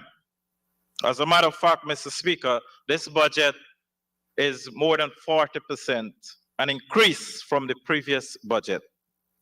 And so the people were eagerly looking forward to this budget with patience, with much enthusiasm. Sad to say, their enthusiasm has died suddenly. Mr. Speaker, I wish to turn to the issue of agriculture. The finance minister, the honorable member, said agriculture, forestry, and fishing sector is estimated to have expanded by 11.9% in 2022. I question the performance of this sector specific to the Borima-Waini region. I'm not doubting the performance of these sectors. What I'm doubting is the performance within my region, which I have responsibility for.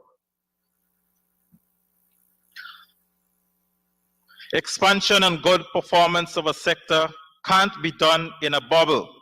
It has not been impacting the lives of all Guyanese. And the government must accept its areas of weaknesses. Any good government will highlight their areas of weaknesses and address them in front of the Guyanese people, and that is to say, here in the National Assembly. I wish to turn your attention, Mr. Speaker, to an article, an editorial on Budget 2023 in the Starbuck News dated Monday, January 23rd, 2023.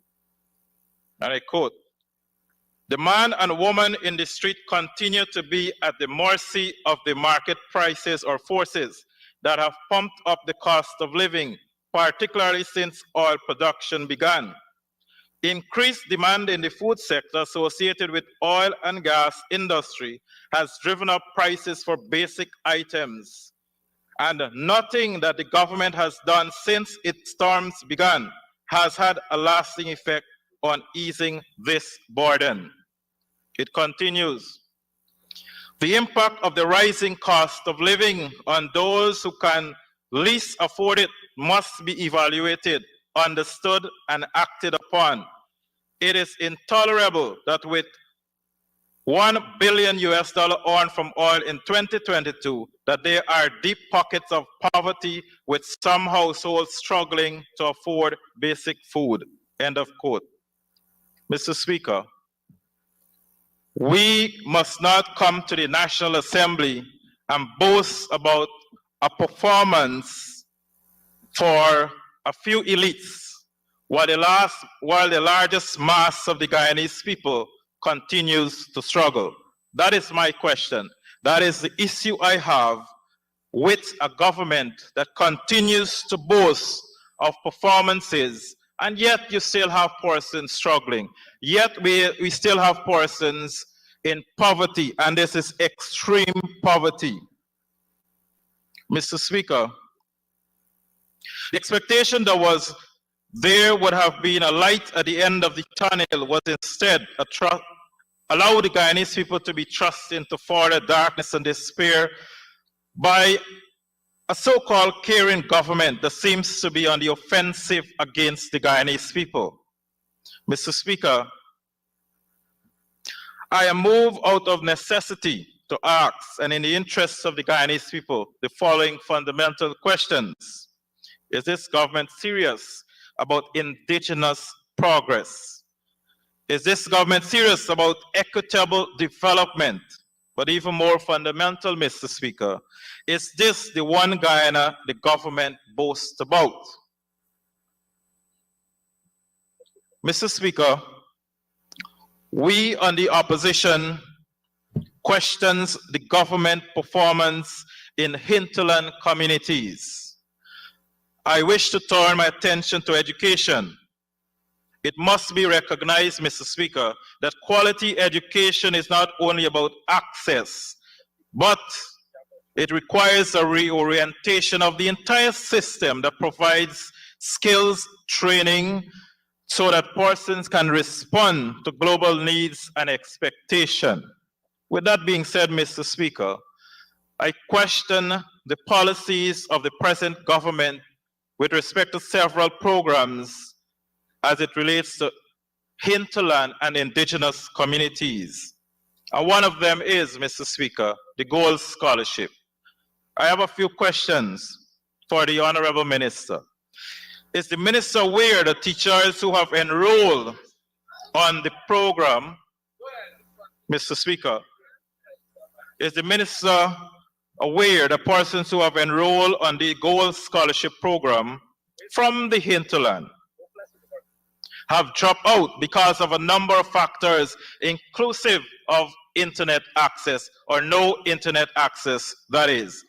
Is the Minister even aware that persons who have enrolled on the CPC training program since 2022 are yet to begin the first class?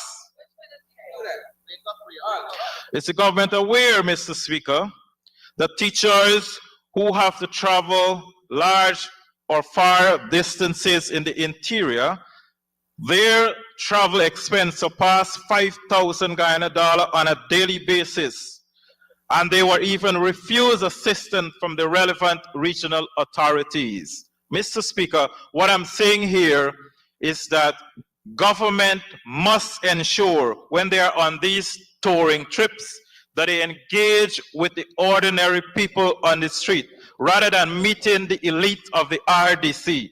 And the RDC, the regional chairman, and those in high offices, they tell you what you need to hear.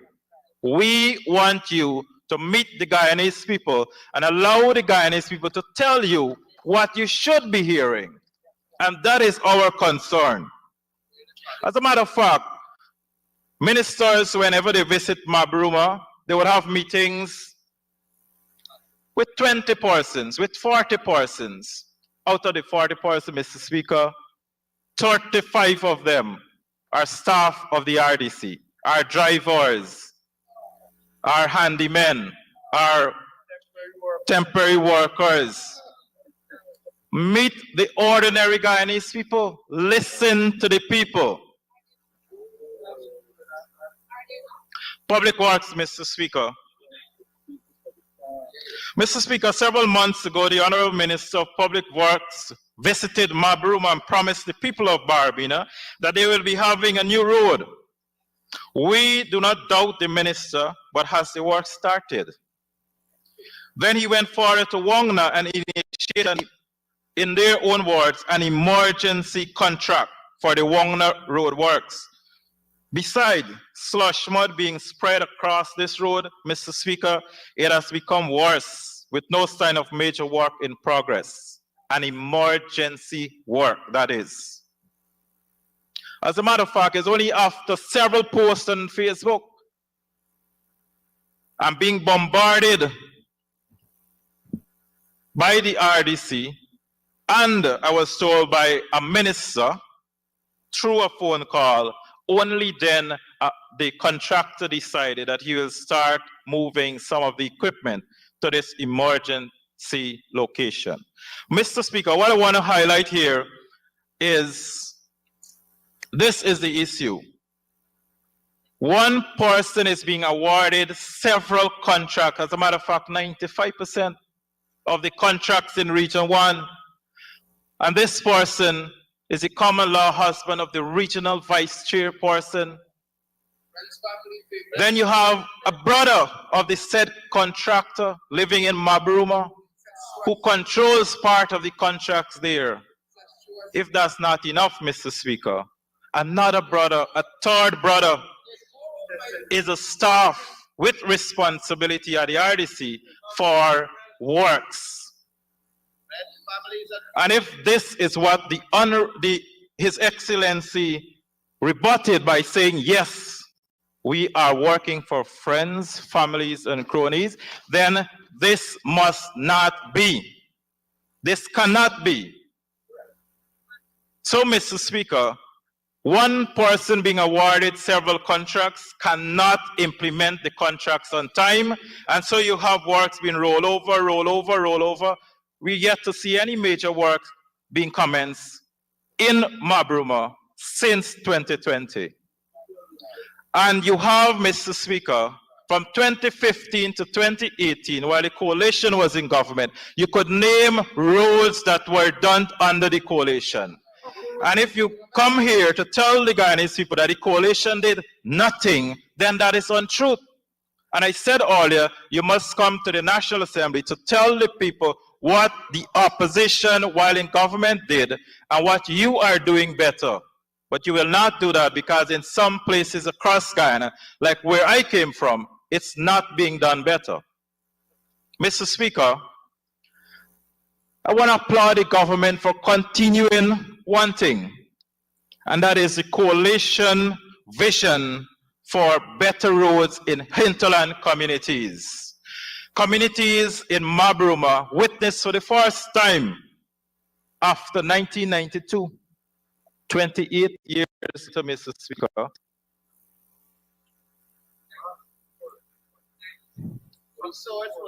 20 odd years later, Mr. Speaker, better roads.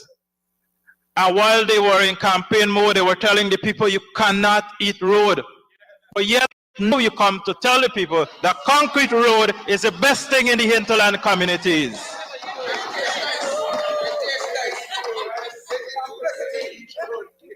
The very road that you go there and you walk, I could remember the Honorable Ben walking in Komaka on slush mud when he was the Minister of Works.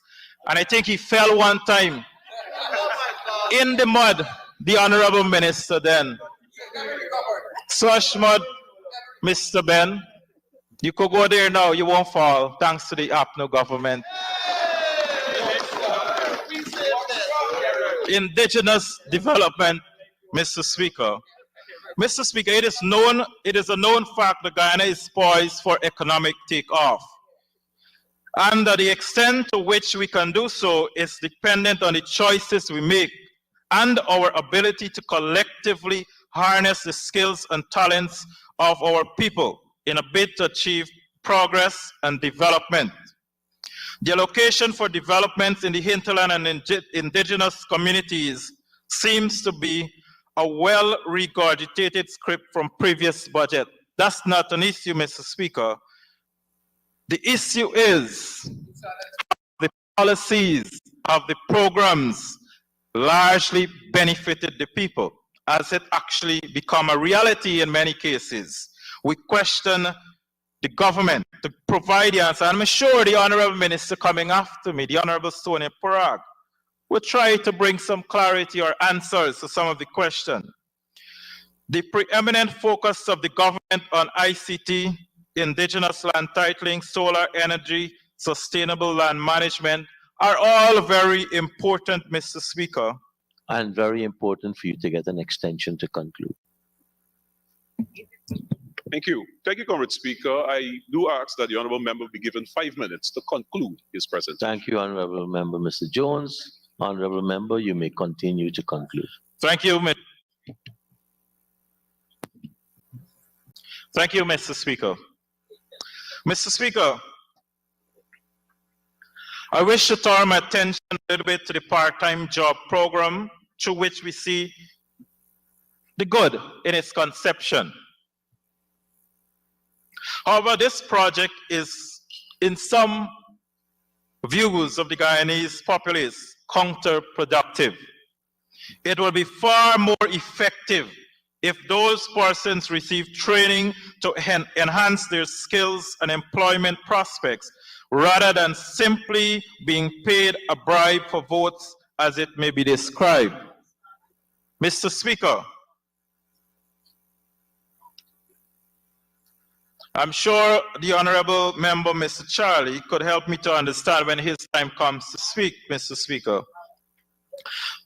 But I'm saying, Mr. Speaker, emphasis must be placed on training for these youths. It is too often that these youths are not aware of their mandate. They're not being trained, they're not being exposed. So I question, when this program comes to an end, what next? Or is it they'll be continuing to pay these persons as a bribe for their votes? Yes, Mr. Speaker, like every other Guyanese, I am entitled, I have applied, I have met the criteria and I was awarded. But I want to say one thing. Unlike many of the other Guyanese indigenous people, they don't have the privilege like me to call the Honorable Minister on her phone to help facilitate a scholarship. So they will not be getting any if they can't do that. Is that what we have to get at? Is that what we have to get at? Because I could recall bringing this topic in the National Assembly, and then the following year, the Honorable Minister met me to say, I didn't know you were speaking about yourself, and I didn't know that it was you who applied. But now that I know, now you can get it. Oh, that's how things must go in this country. Those who are listening, and thank you, the Honorable Member, Mr. Damla, for raising the issue. Every Guyanese people, or every young person in Guyana, does not have that privilege. Mr. Speaker, the indigenous people proposes. I just want to touch a little bit on the carbon credits, Mr. Speaker, as I close.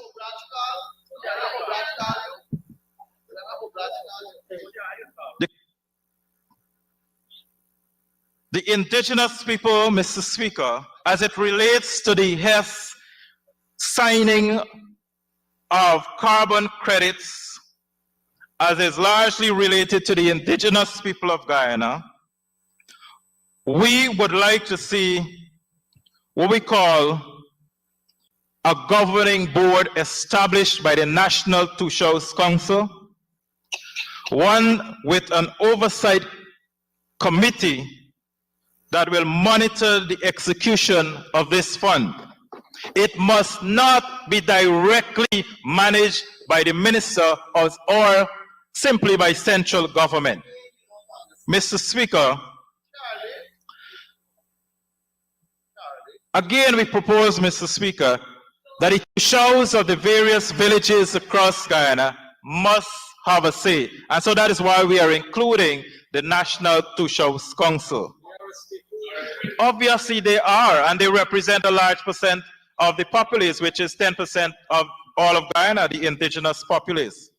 Mr. Speaker, as I close, the budget speech reported inflation at 7.2% for 2022.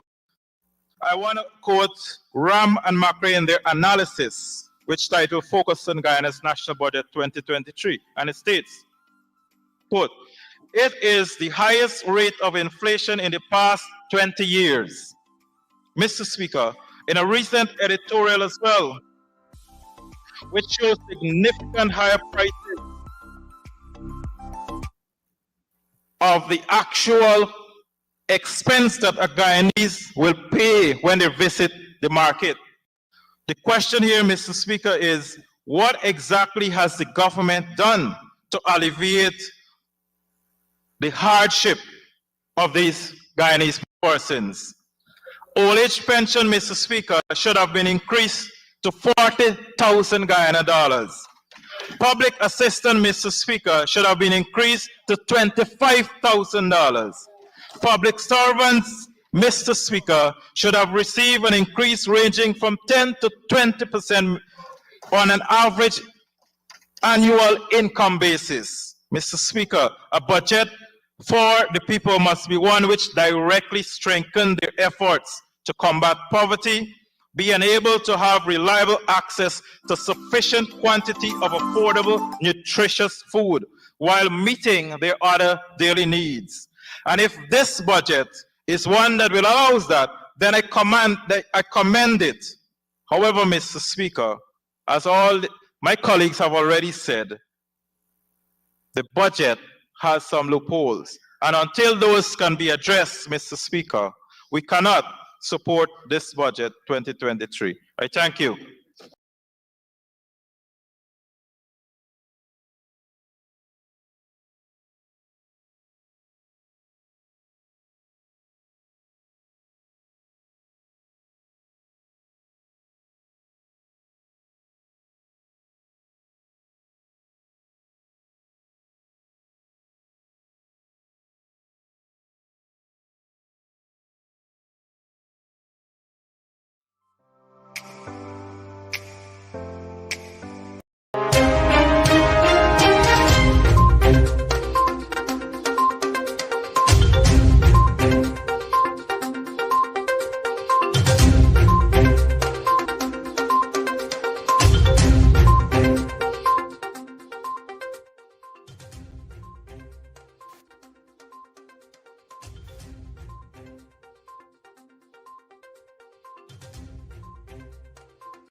Being faced in region number one. On the floor, we have Sonia Parag. Is that clear? Let's take a quick look at what is happening there on the floor before we come back to our discussion. Yeah. Yes. We have Sonia Parag on the floor there, giving her presentation, budget 2023. Right. Hopefully we will be getting Mr. Ronald Cox to come in and have a discussion with us about his presentation as we break down his contribution to this debate process. He talks a lot about the scholarship programs, Right. the teachers in that area, how is it helping, particularly the gold scholarship with the issues they're having there. Of course, like we just talked about the issue of the road. And I mean, he pointed out as they keep going on and on, the coalition, this coalition, that it was the coalition who initiated the process of ensuring that the interior areas and those the areas where indigenous people as well reside, that there are better roads, proper roads, and not just dirt and red loom roads, Right. but we saw concrete roads being put in and asphalt roads for the first time Yes. in so many years. And he made mention of an incident he purported to happen with When the Ben, minister at that time. yes. And just to give an indication of how far and how much the coalition would have done in particularly not just Region 1, but in indigenous communities there. And being a major percentage as well of our population, they should be treated with respect, and issues in that regard should be handled appropriately. So we saw a lot of that coming from his presentation today. And I want to go back and let's have a conversation about this gold scholarship, especially in those regions where we have poor internet infrastructure. Correct. Now, you are offering distance learning programs, but you are not ensuring that the facilities are in place for those persons to access. I know for certain that since CPC would have been online and due to COVID, they have had so many issues with CPC teachers, trainee teachers accessing the internet in those regions, right? I will tell you this, that teachers from region number 9 are still coming down to CPC to do online class. They are at Turkine in the dorms doing online classes. And that is simply down to the poor internet infrastructure. I know Mr. Cox mentioned it about those gold scholarship. I have two major problems before we invite the MP about with the gold scholarship. One, the gold scholarship, if persons do not know, was done without any consultation or engagement with the University of Guyana. They simply went over the University of Guyana's head, right? They took one of their friends, like we talk about friends, favorites, and family, and he's in charge of the gold scholarship. It does not address training young people for the oil economy. Yes, it doesn't. Does not. And of course, there is no consideration for those hinterland regions with limited access to internet. And so your people are at a disadvantage at every turn, right? Well, to tell us more about his presentation, we want to welcome MP, Regional Representative, Region Number 1, MP Ronald Cox. Welcome to our post-debate program. Thank you very much. Thank you very much. Debate well done. Must congratulate you on your presentation. Well put together. Thank you. Yes. Thank you very much, Randy. Thank you, Shanika. Yeah. I want to start the ball rolling with teachers. We know that you are a teacher by profession, and the concerns of teachers, especially those who would have access to gold scholarship, as you would have mentioned. I want you to elaborate. We know there are constraints of time on the floor, but we give an opportunity to elaborate on those issues faced by those teachers in region number 1. And reinforce too for viewers. Yes, certainly. Randy, the thing is, I started off by saying that some of the programs are commendable in their conception, right? But you have to go on the ground first of all. You have to do what you call your feasibility study. And so in the case of hinterland indigenous communities, everybody applied. I know, I said for myself, I was at the launch, Sonia was there, the minister was there, and everybody applied. Yes. Majority of them got through. Yes. But later on, when you ask person, you meet them on the street, you meet them at workplaces, are you still on the program? The answer is simply no. Why? There's no internet access. That's a big thing. Rather, the thing is, a lot of these scholarships are managed by foreign universities. And they're not concerned with you not having access to the internet. Some of them, they are managed in the middle of the night because of our differences in time zone and so on. And so you have to, if you got to post something, you might got to wake up midnight to send a post, which would be probably morning for them. And so things like those greatly affecting indigenous young people who have applied, who have probably been awarded these scholarships, but they had to drop out. And so as a member of parliament with responsibility for indigenous people as well, that is my concern. I think what we're hearing here again in this conversation is a lack of consultation for what is needed in those areas to facilitate something like that. And there has to be thought and effort and resources put in to having such programs run, because clearly what you're talking about, there is a lack of infrastructure to accommodate the persons who would want to be a part of those programs. And I mean, at the base level, if you're going to do an online course, internet is important. So any government that comes to say to you, we're going to give you this, they should have put that in place to ensure that those facilities are available. But you know, I don't know what your thought and Randy's thought, but I feel like it's more of a thing because they go to, they say they give 5,000 gold scholarships and all these big fancy numbers. And like you're saying, at the end of it, when you hear many persons are not able to complete because of the challenges. Exactly. I had one question I didn't get to ask it on the floor, which was I, like the Sonia, who has responsibility of the gold scholarship and so on.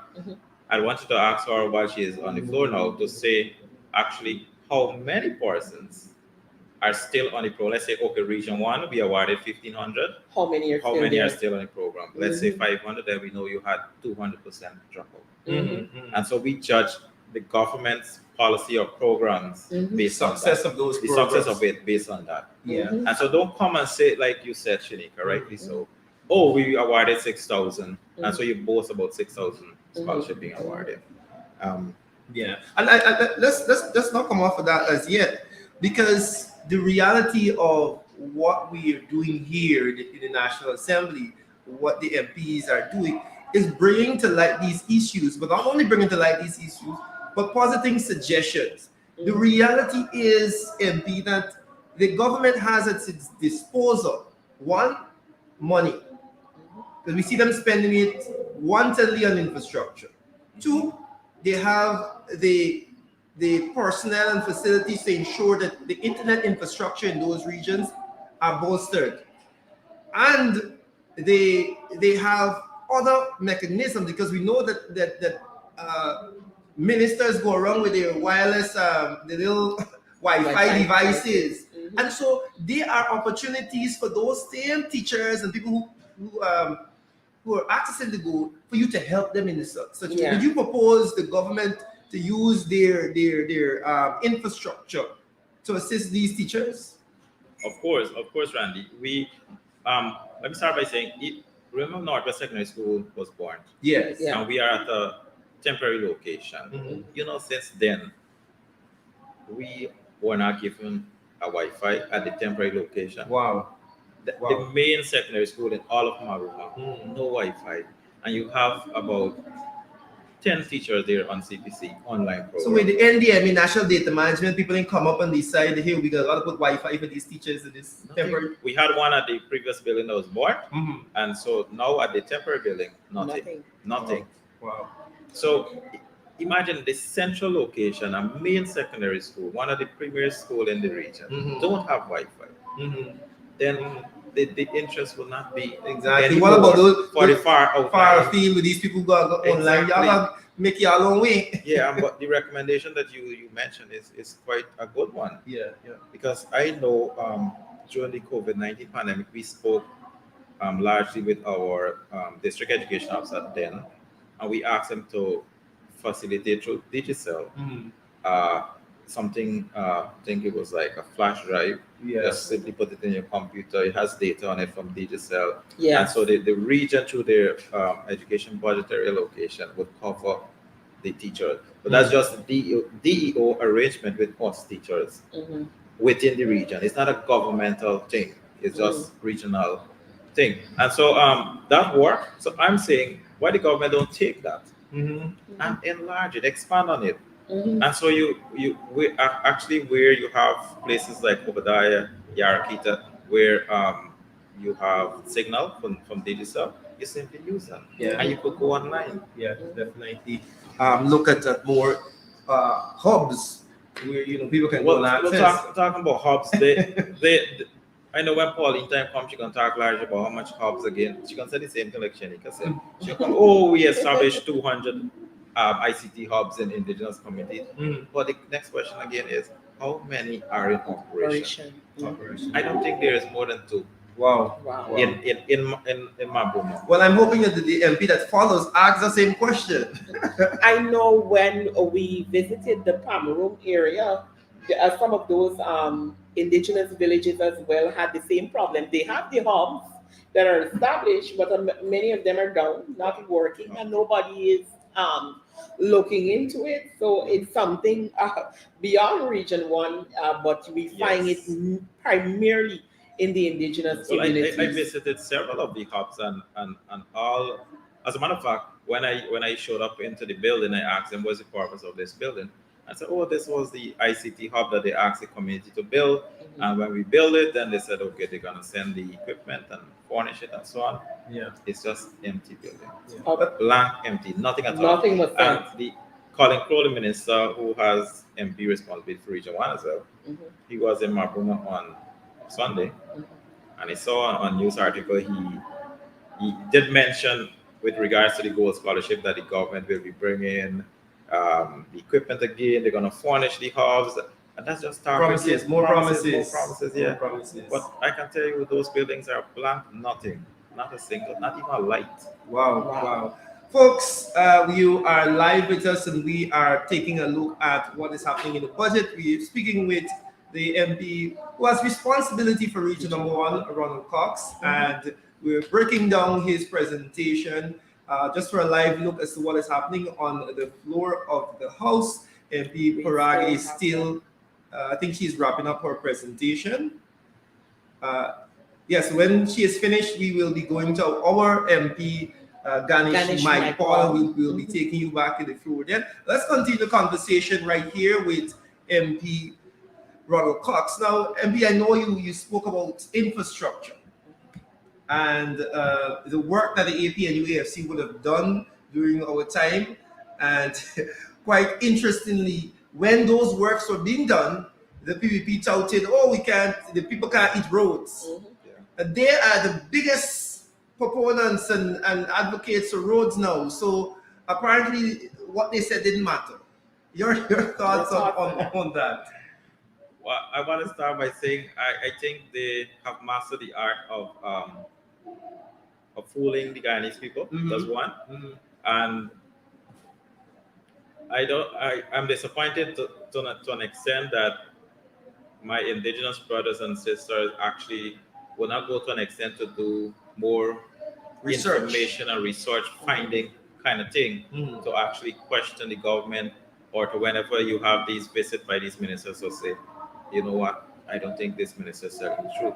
Or you could simply respectfully stand on the floor and say, Minister, I have a few questions for you. And so you question the minister. But then again, that may not go well, because we see from the president's behavior in communities around Region 4. They're afraid to ask. They don't accommodate people asking questions. So, but yes, Randy. What were we on again? No, we're talking about the building of roads and stuff. Yes. So I was there during the campaign period, and I heard for myself, because where they had meetings and so it was not far from where I live, and I heard them say, you can't eat the concrete road. Well, in the hinterland it's concrete road. And so why spend all this money on roads? Why don't actually give the people the money, or do measures which will actually give more disposable income into people's pocket? Then so we're asking them the same question. This budget is largely on infrastructure. The majority. But yet you're giving a $2,000 increase in public assistance.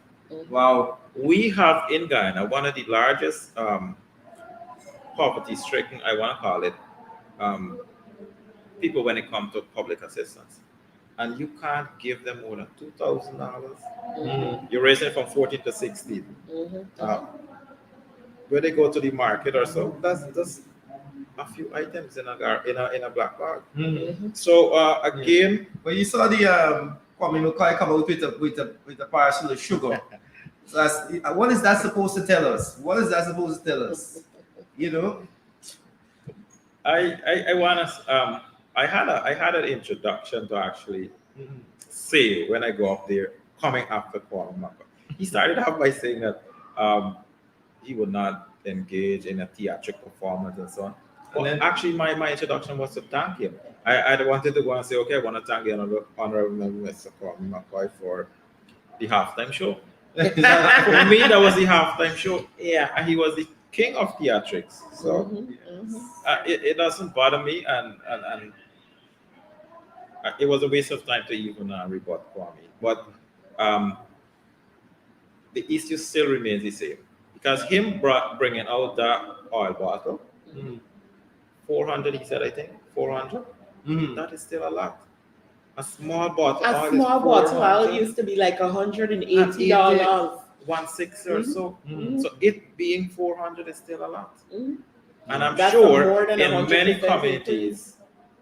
communities, is more than 400. Of course. Yes. So he got in it for 400. Especially in might be those from those 1 far-flung communities. Exactly. That's 4 in Georgetown. Mhm. Yeah. What about region 1, 7, 8, 9? Mhm. Mhm. It's double. We gotta pay 8, 9, $1,000. Yep, definitely. And we might be able to manage it, Right. but then Yeah.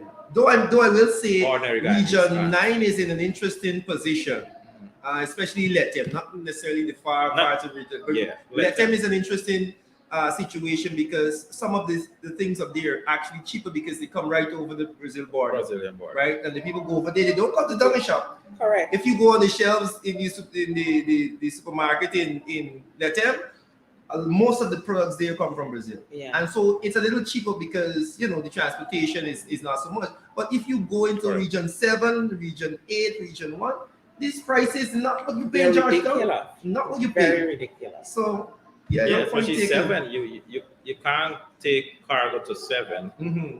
other than on the aircraft. Yeah. Yeah. So that in itself is a large percentage being added to the cost. Yeah.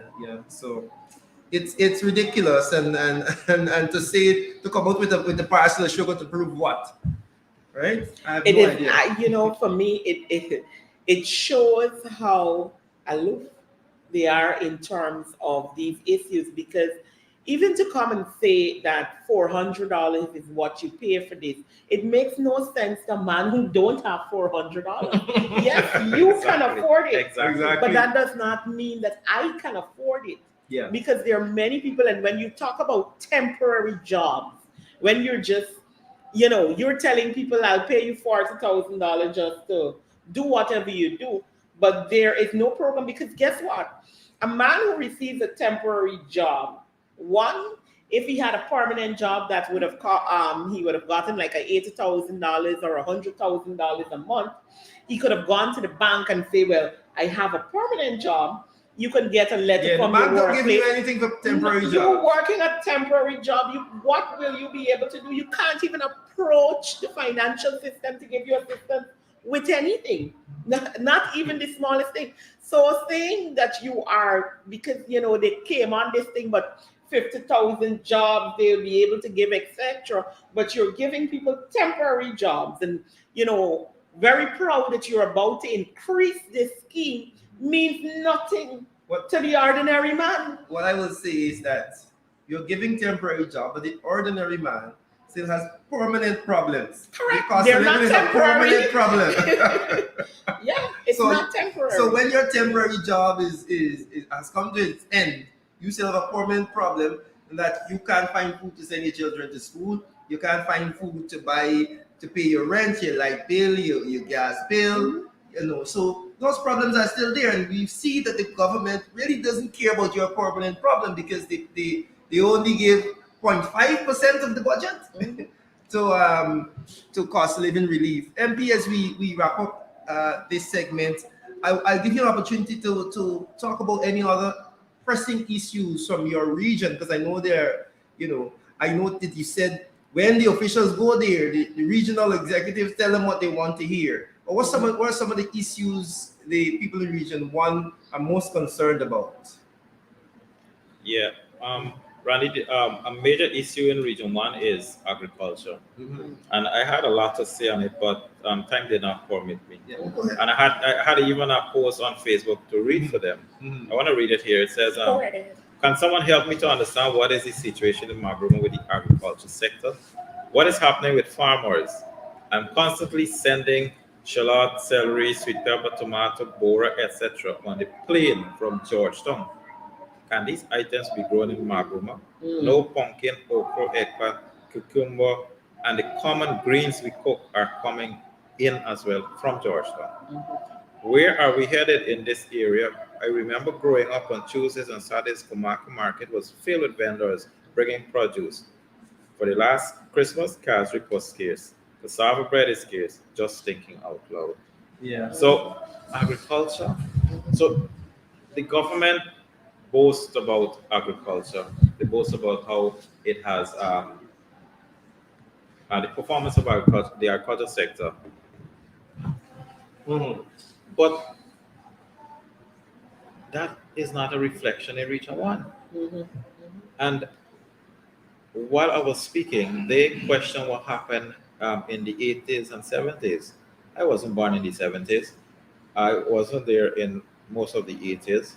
But I do know from reading that Region 1, Mabruma especially, had one of the most vibrant agriculture sector Mhm. in Guyana.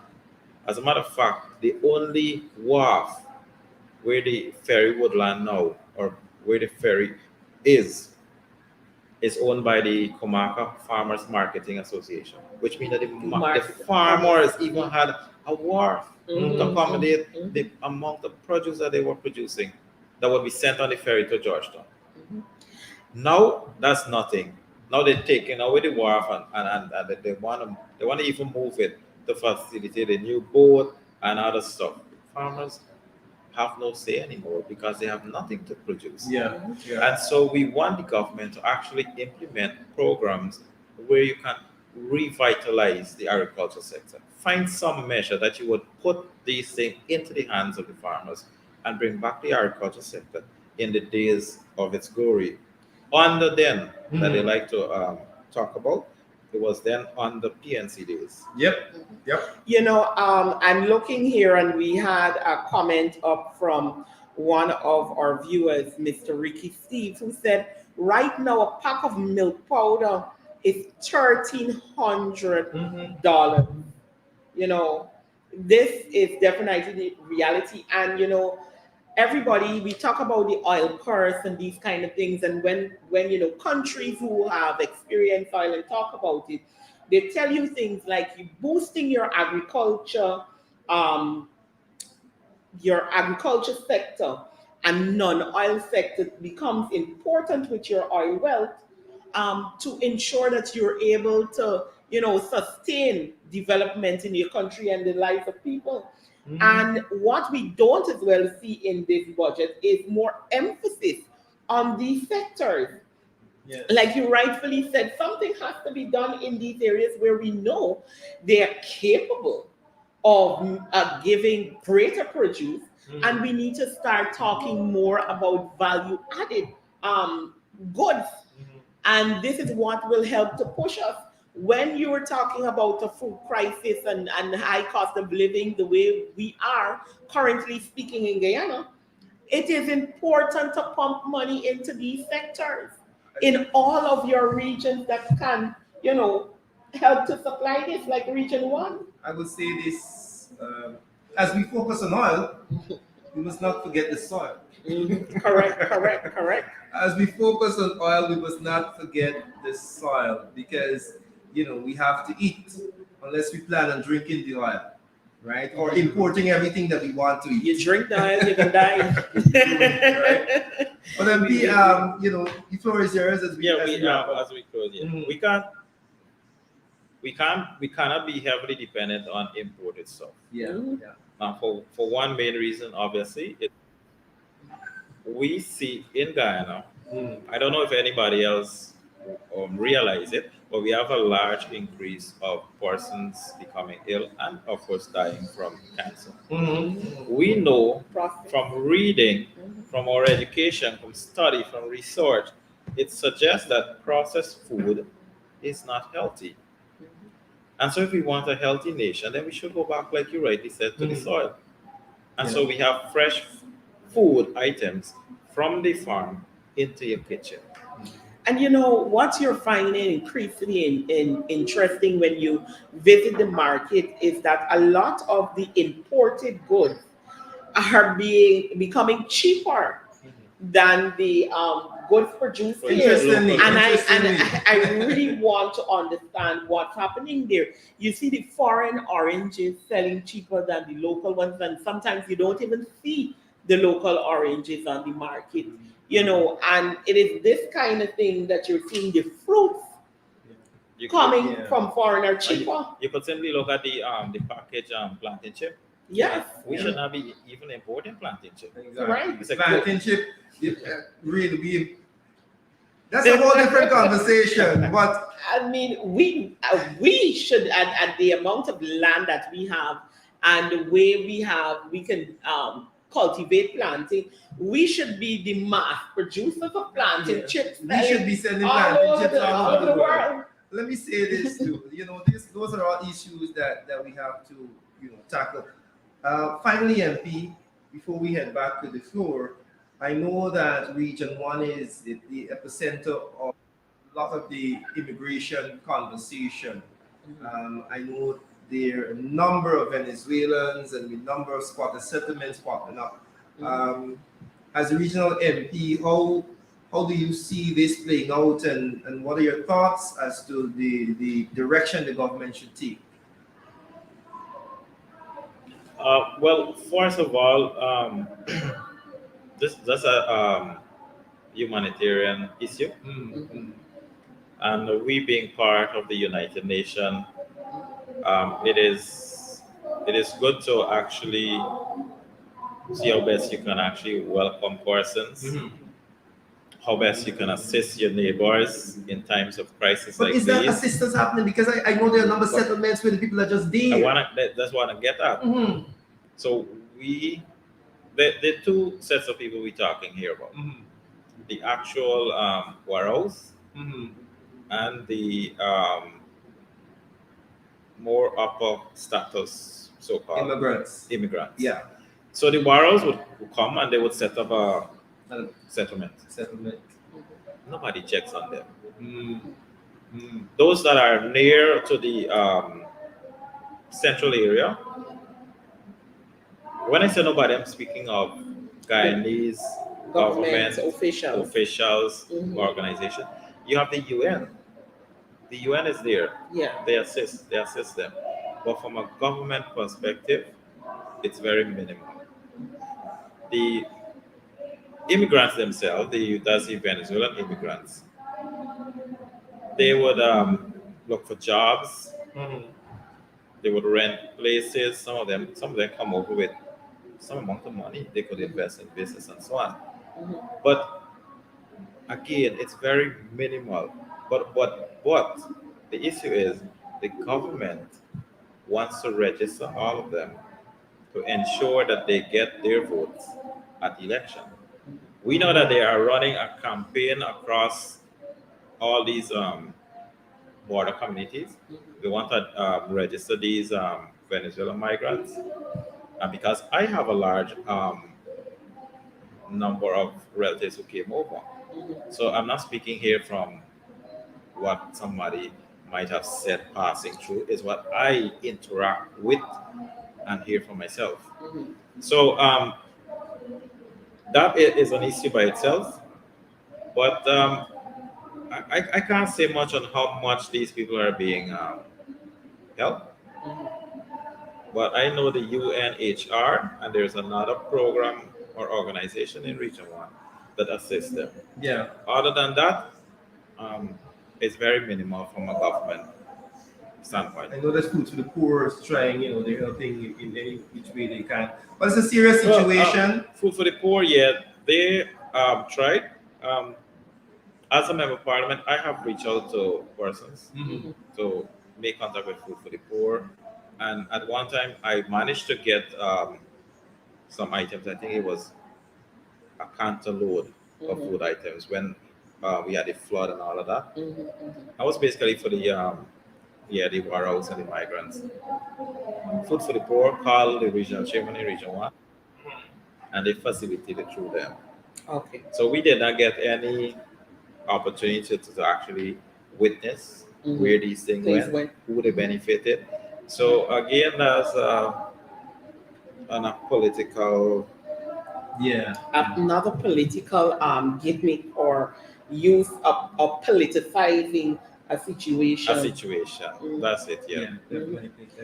And I mean, like MP Amanzo would have said earlier, the major issue with that, yes, we have to provide assistance and help.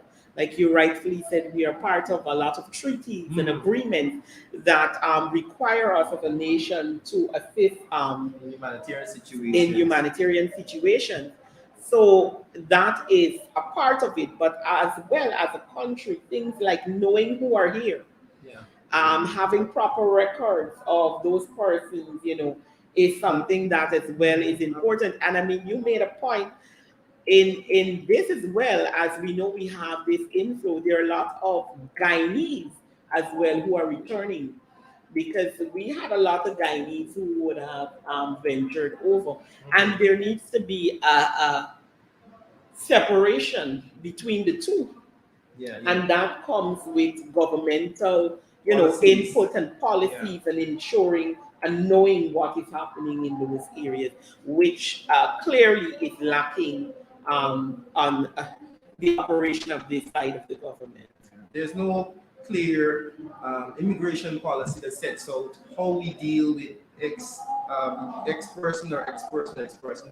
It seems as though it's on a whim, and this is why they people have mentioned that look, the Barrows come in and they said, and is there any documentation being done? Is there any assistance from the government? Is there a plan?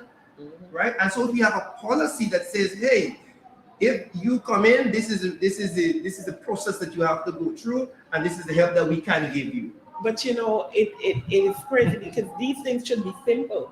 Like we said, we are already signed on to many treaties, and in lots of those treaties and obligations, they are policies set out that a government simply has to adapt in structure and ensure that there is the procedures and the personnel to carry it out. That's assuming that this government knows how to manage it. I think these people can't manage it without a paper bag at the moment. MP, Yeah, we're going to give I want to say final chance to wrap up.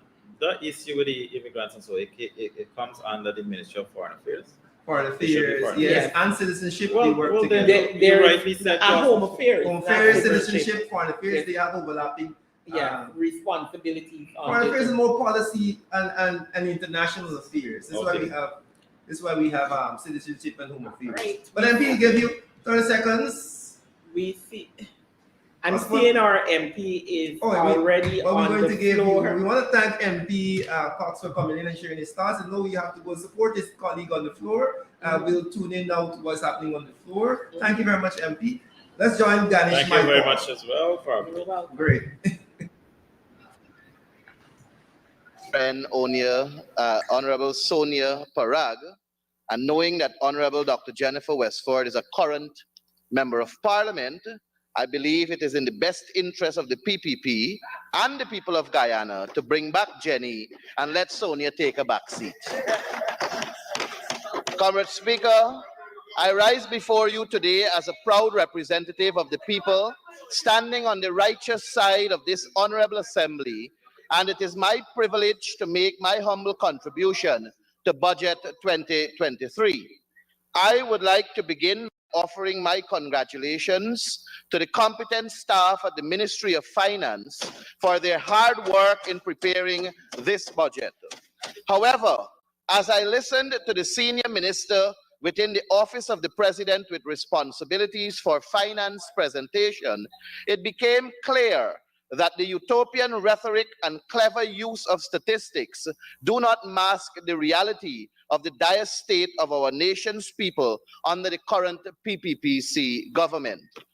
Mr. Speaker, we are now entering the third full year of this current regime's tenure, albeit installed, and by the end of 2023, our country will expend a staggering $1.8 trillion.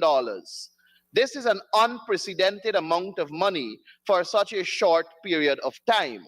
Yet the question remains, what is the quality of life for our citizens? This budget gives the true meaning of the quote, "Don't judge a book by its cover.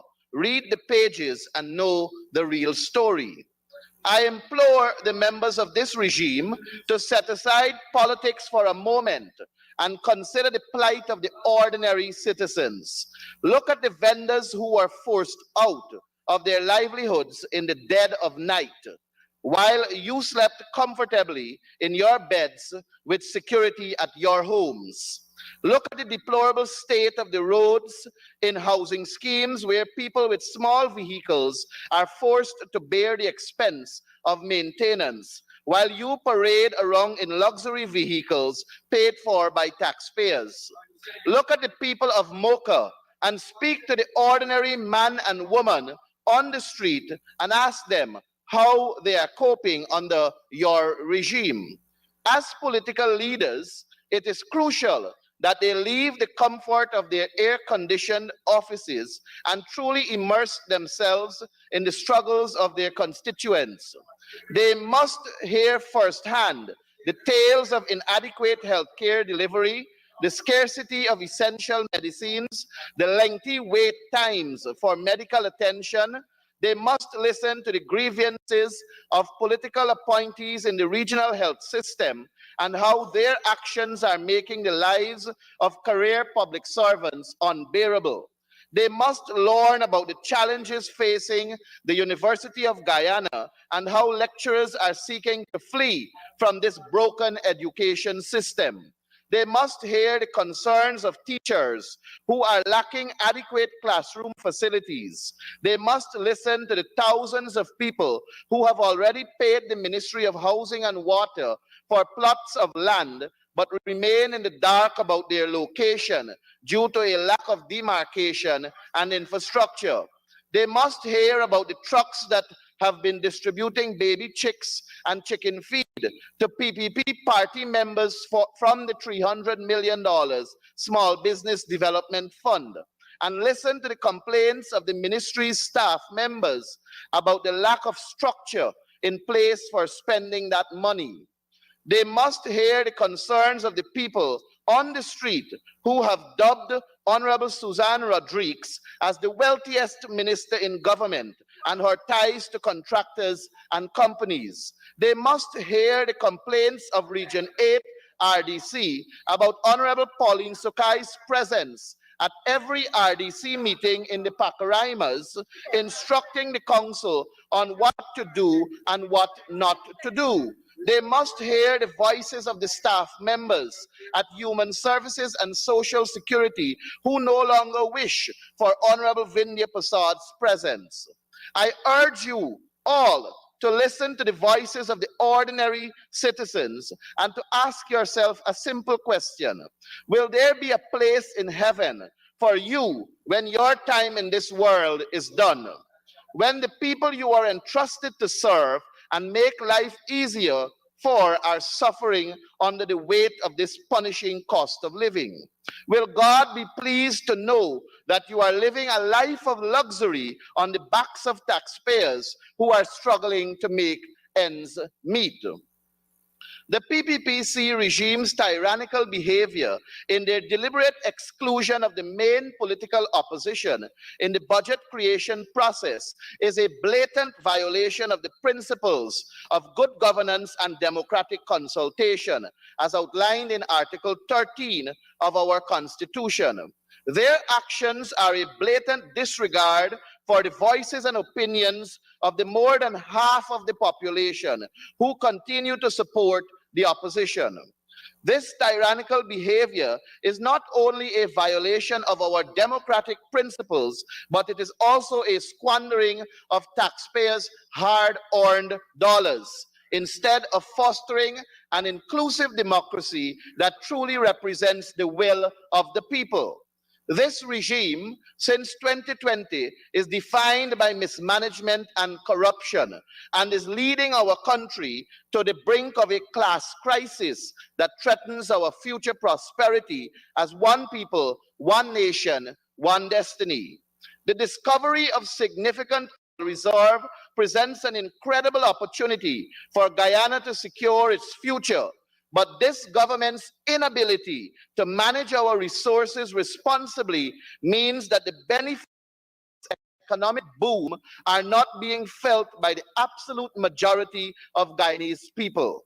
It is a travesty that under the PPPC, the people of Guyana have not seen the fruits of their own labor and resources. The widening wealth gap and increased poverty in our nation is a dire result of this government's failure to prioritize the welfare of its citizens. As we stand on the cusp of this economic boom, it is crucial that we demand accountability and transparency from the squatters in government in the management of these resources. The future of Guyana depends on it. We need a legal government that prioritizes the needs of citizens, regardless of race, ethnicity, or socio-economic status, and uses this economic opportunity to spur inclusive growth, reduce poverty, and create jobs for all. Together, we must demand a government that works for the people and not just for the select few. It is clear that the PPPC government's rhetoric of one Guyana is nothing but a shallow political ploy. Their actions reveal the harsh reality that we are in fact 7 distinct Guyanas, each with its own set of struggles and injustices. The Amerindians have their own Guyana. The Europeans have theirs. The Africans have the worst. The Portuguese have their own. The East Indians have the best. The Chinese have their own. And the mixed race is struggling to find theirs. The recent treatment of the African community at Mocha Cane View on the east bank of Demerara is a prime example of this government's disregard for the rights and well-being of certain groups in our society. The sight of children crying, mothers weeping, and families being forcibly removed from their homes by government bulldozers and excavators is nothing short of a human rights violation. I saw with my own eyes the ruthless and indiscriminate destruction of the homes and livelihood of innocent people by the operator of the excavation equipment. The operator, with no regard for the lives and well-being of the people, demolished homes and cruelly crushed everything in its path. In some cases, even digging a hole and burying the personal belongings of the affected families. The sight was truly heart-wrenching. As I watched helplessly, a hard-working businesswoman, who is also a mother, lost her home and her business in a matter of minutes. The destruction of a large number of Banks DIH beverage products was also witnessed, a loss that was totally unnecessary. Comrade Speaker, this is not the kind of society we should be building. We cannot allow this kind of inhumanity and disregard for the rights of the people to continue. It is a sobering reminder of the urgent need for real change and a government that truly represents the interests of the people, not the interests of the powerful and the elite. We must work together to create a society where everyone has the opportunity to live a dignified life, free from the fear of losing their home or their livelihood. Our children, sir, deserve better. But let it be known that the PPPC regime is not immune to the power of the people. They are squatting in office, and it is only a matter of time before they are removed from power by the will of the Guyanese people. The excavators and bulldozers that were used to displace the Mocha Cane View community will one day be turned against this regime, and they will finally understand the true meaning of one Guyana, a Guyana where all of its people are treated with dignity and respect. Comrade Speaker, before I go further in my discourse on the continued betrayal of the people of Guyana by the corrupt and irresponsible PPPC regime, let me take a moment to recognize Honorable Ashni Singh. Honorable Minister, I applaud your belated recognition of the importance of paying the regional chairman and regional vice chairman their salary increases for the year 2021 and 2022 in December of 2022. However, it is a testament to the failure of this government that such basic responsibilities had not been fulfilled until now. The continued neglect of the mayors and deputy mayors is a glaring example of the government's misplaced agenda and lack of empathy for the people they were elected to serve. I trust the Honorable Minister will see the wisdom in paying the salary increases to our mayors and deputy mayors soonest, for they, like regional chairmen and regional vice chairmen, are also full-time servants of the people, elected by people for the people. Before addressing the issues at the Ministry of Local Government and Regional Development, it is imperative that I bring attention to the deplorable behavior of the PPPC regime within the Public Accounts Committee of Guyana. As we all know, the PPPC is the PAC, the Public Accounts Committee, is a crucial mechanism for holding the government accountable and ensuring transparency in their actions. For decades, the committee has met statutorily every Monday with a quorum of any 3 members. However, in their typical dictatorial fashion, the PPPC regime has maliciously altered the quorum, requiring 2 members from the government, 2 from the opposition, and the chairman. Mr. Speaker, this change has resulted in the cancellation of 6 meetings due to the government's absence, stifling the committee's ability to function. The Irfan Ali's PAC, the Carl Greenidge's PAC. The references to the president. Sir, I'm referring to the PAC that he chaired in. Yeah, but you're creative enough to say the PAC of this particular parliament. The PAC that was chaired by His Excellency, President Ali, Carl Greenidge's PAC, and Valda Lawrence's Honorable Member PAC has all worked tirelessly to complete the examination of the Auditor General's report and ensure the PAC is up to date. But this current PAC, with Honorable Ejil and Teixeira, who always would say they have the number on their side, is moving at snail's pace.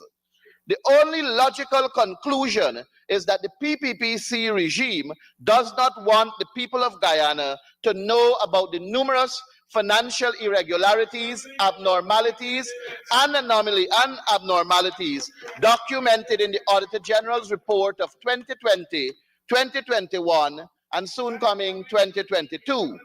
But rest assured, Mr. Speaker, the people will know we on this side of the House will continue to expose the wicked, stinking, and dirty actions of the PPPC regime and hold them accountable for their misdeeds. The Ministry of Local Government and Regional Development is a crucial aspect of our governance structure, with a direct impact on all 10 administrative regions of our country. It is imperative that this ministry is led by competent, professional, and empathetic ministers. However, what we have instead are 2 ruthless, radical political hacks who are hell-bent on causing chaos and confusion within the ministry and at all levels of local government. They are actively undermining the structure and system at 4th Street, Kingston, and Camp Street, and wreaking havoc at the regional democratic councils, municipalities, and all 70 NDCs. Their actions are a clear indication of their lack of qualification, integrity, and utter disregard for the well-being of our citizens. Their leadership is a disgrace to our country, and they must be held accountable for their actions. The Ministry of Local Government and Regional Development in 2022 received a staggering $10 billion in funding, and after supplementary funds, spent over $11.5 billion. Despite this significant allocation of resources, the ministry failed to meet key objectives and deliver on vital projects. In 2022, the ministry was supposed to train 665 staff in specific areas, but only 155 were trained. Additionally, the local government sector strategy and sanitation sector plan were not completed, and no monitoring and evaluation framework were established. The ministry also fell short on infrastructure development, with 14 new projects planned, but only 9 completed, and 29 existing infrastructure projects planned for improvement, but only 7 improved. Furthermore, none of the local democratic organs saw the implementation of ISM technical standards for waste management, and none of the 6 regions completed their regional strategic plan. This is a clear indication of financial mismanagement and raises serious questions about the ministry's ability to effectively use the funds allocated to them. Now, in 2023, this ministry is requesting approval for a staggering $19 billion in funds. The people of Guyana deserve transparency and accountability for the ministry's underperformance in 2022 and must be provided with answers as to how the funds allocated in 2022 were spent.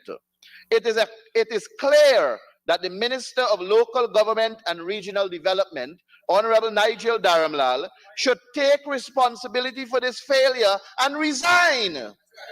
It is time for a change and new leadership to take the reins and effectively manage the ministry's resources and deliver on the key projects that positively impact our society. The role of the Ministry of Local Government and Regional Development is to provide guidance and oversight to ensure accountability and transparency in the work of all regional democratic councils, municipalities, and NDCs. However, what we are currently seeing is a dictatorial approach by the ministers in the ministry who are issuing instructions to administrative heads of these elected councils. This is unacceptable, and these councils are elected by the people and are meant to serve the people. The ministers should instead be providing guidance and support for the councils to function effectively, rather than undermining their autonomy and authority. It is crucial that the administrative heads of these councils take guidance from their elected councils, as they are the ones who have been mandated by the people to govern. The current state of affairs is a violation of democratic principles and an affront to the sovereignty of our citizens. Comrade Speaker, I am in contact with all 10 regional democratic councils, 10 municipalities, and 70 neighborhood democratic councils, as well as established community development councils. I can confidently say that none of them were consulted on the creation of this budget, despite the government's rhetoric of one Guyana. I have received numerous complaints from regional executive officers who are politically aligned to the People's Progressive Party about being instructed to include certain projects in this budget without their input or consent. I have been told by a regional executive officer that he can no longer handle the pressure of being dictated to by phone calls and WhatsApp messages from Anand Prasad and Nigel Dharamlal, honorable of course. Comrade Speaker, their time in office is coming to a fast end. But the least I can advise right now is for them to be more respectful and humane in their treatment of their fellow citizens.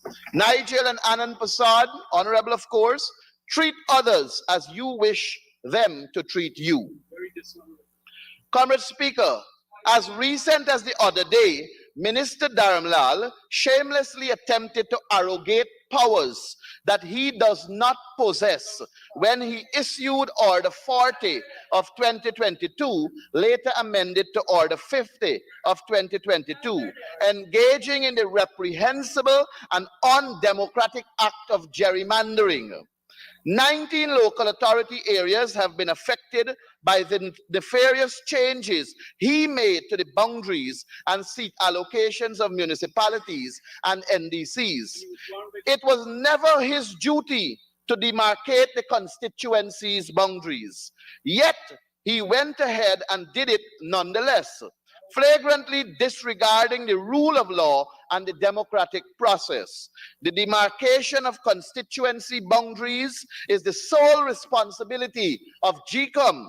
However, interference in the work of GCOM is nothing new to the PPPC. His illegal gerrymandering was rightfully nipped in the bud, but it is now up to GCOM to disassociate themselves from this illegal Order 50 of 2022. GCOM must go into the affected areas and mark the boundaries clearly with the cooperation and able assistance of the residents of the respective areas.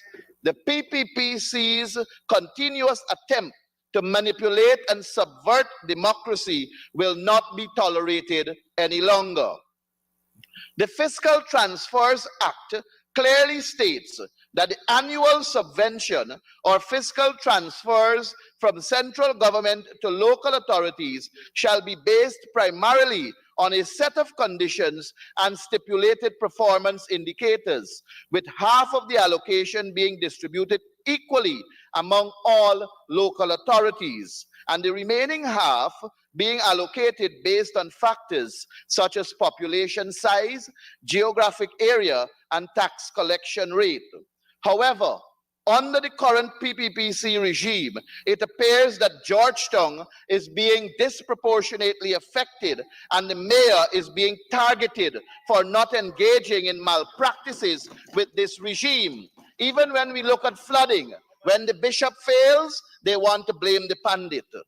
The PPPC's interest seems to lie in favoring friends, families, and favorites, rather than fulfilling their responsibility to provide financial resources to local authorities to assist them in discharging their functions and responsibilities, as outlined in the Act. This is a clear violation of the Fiscal Transfers Act and a disregard for the well-being of Georgetown and its citizens. Comrade Speaker, like last year, I call again on the Honorable Attorney General and Minister of Legal Affairs, Anil Nandalal, and ask, don't you believe it is time for you to resign? Don't you believe you have failed the people of this country? Don't you believe that you have not satisfied your job as Attorney General and Minister of Legal Affairs? Sir, like last year, it is him who I must blame because it is he who must guide. Or is it just that they do not take guidance from Comrade Nandalal? Is it that the ministers of local government and regional development are intellectually circumcised to the point where they don't understand the AG's guidance? Or is it you, Honorable Attorney General, that does not have the testicular fortitude and intellectual aptitude to boldly speak out and speak up at cabinet meetings? Is that how dunce all of them are and not listening to you, Honorable AG? Comrade Speaker, I bring to your attention the issue of regional development. Last year, I highlighted the decrease in funds allocated in Regions 4 RDCs, line item 6211, which is specifically designated to assist elected councillors in carrying out their functions and provide meaningful representation in what should be a true democratic process. This year, the same happened, and now Regions 10 and 7 are also facing similar injustice. As you may recall, last year, Region 10 received $40.5 million on the line item 6211. However, this year, the region is slated to receive $47 million, an increase of only $6.5 million. While this may seem like a significant increase, it is important to note the hypocrisy in this allocation. Last year, when the allocation was $40.5 million, the statutory expenses for stipends for tushaus and counselors amounted to $7.56 million. This left the chairman and counselors with only $32.94 million to work with. In 2023, despite the high cost of living increase, the allocation is $47 million. But the statutory expenses for stipends has also increased to $14.76 million. So when you subtract, sir, the statutory increase for the 2023 allocation, there is a significant decrease in what remains and what the councillors and chairmen have to work with. Region 4 and 7 are faced with similar issues. For Region 4, we see an overall increase from $18 million to $26 million. But when you subtract the statutory stipend for councillors, tushaw and deputy tushaw, the remainder is $13 million, a reduction again from last year. The same applies for Region number 7. When you do the subtraction of the statutory expenses for Region number 7, a significant decrease again for the chairman and councillors. So, Comrade Speaker, we have a budget that is beautiful on its cover, but the pages inside, when we read them, it tells a different story. The regions won by the APNU AFC continues to suffer with a decrease of resources, but the PPPC controlled regions all have significant increases. Yet this double standard, dictatorial, devious, diabolical, dangerous, and because they don't care regime want us to believe they are committed to equity and democracy. It is clear that there has been no real increase in the allocations for Regions 4, 7, and 10 RDC line item 6211. And I urge this government to re-evaluate their allocation of funds to ensure that our elected officials have the resources they need to effectively represent their communities. Mr. Speaker, for those who are listening to these debates and may not know what is a slush fund, let me define the term for them. A slush fund is a reserve of money used for illicit purposes, especially political bribery.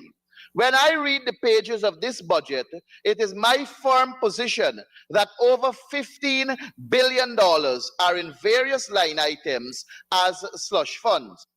Honorable member, you will need an extension. Before you do that, thanks for the definition of slush fund, because I'm circulating once again all the unparliamentary language. And the meaning you just ascribed there, a lot of it is included in these. So we need an extension so that the honorable member can complete in cleaning up this presentation to conclusion. Thank you. Thank you very much, Comrade Speaker. Comrade Speaker, I move that the honorable member be given 5 minutes to conclude his presentation. Thank you, honorable member. You have 5 minutes from 406.23. Thank you very much, Comrade Speaker. When I read the pages of this budget, it is my firm position that over $15 billion are in various line items as slush funds. And this was found with the naked eyes. So just imagine how high that sum will be when we examine the estimates next week. Time, unfortunately, will not allow me to deal with all of the line items, but let me touch on a couple. First, there is a $300 million for Small Business Development Fund. I challenge Minister Unesh Waldron, honorable of course, to provide to this House the beneficiaries' legal framework and acceptable financial practice that was used last year to spend the same amount that was approved last year. I am certain there is none, and if there is, nowhere does it require calling PPP party card-bearing members at 5 o'clock in the morning to some secluded location and give them chicken and chicken feed and say, go do business, rear chicken and sell. This is a slush fund. Secondly, the men on mission that Honorable Kwame McCoy is a part of. A total of $500 million is allocated there.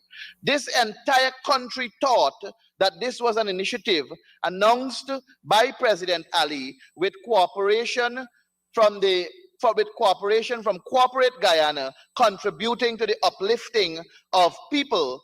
But now $500 million of taxpayers' money is towards it. I challenge the government to table in this house the criteria for assistance and how this sum will be disbursed in keeping with the Fiscal Management and Accountability Act of 2003. We have the SLED program, Sustainable Livelihood Entrepreneurship Development. Also, and we know that there is no established criteria for disbursement. I see another line item dubbed safety net for vulnerable populations and some rural enterprise development, all with huge sums of monies, but with no established criteria and proper accountability measures to show transparency and inclusivity. These funds are for families, friends, and favorites of the PPPC cabal. Guyana is in serious trouble, Comrade Speaker, and our children and grandchildren will suffer. Guyanese, if we want Guyana to grow, the People's Progressive Party must go. Thank you. Thank you very much, Honorable Member. Ms.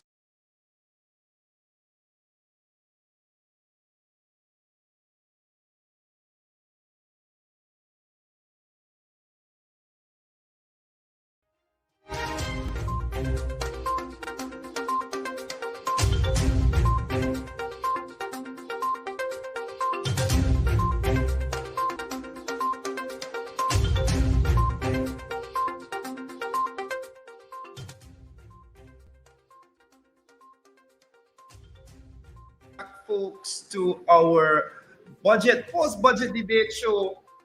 Yes, thank you very much, operator, for bringing us up. I keep telling you every time we come back, we want to see ourselves. We look so good today.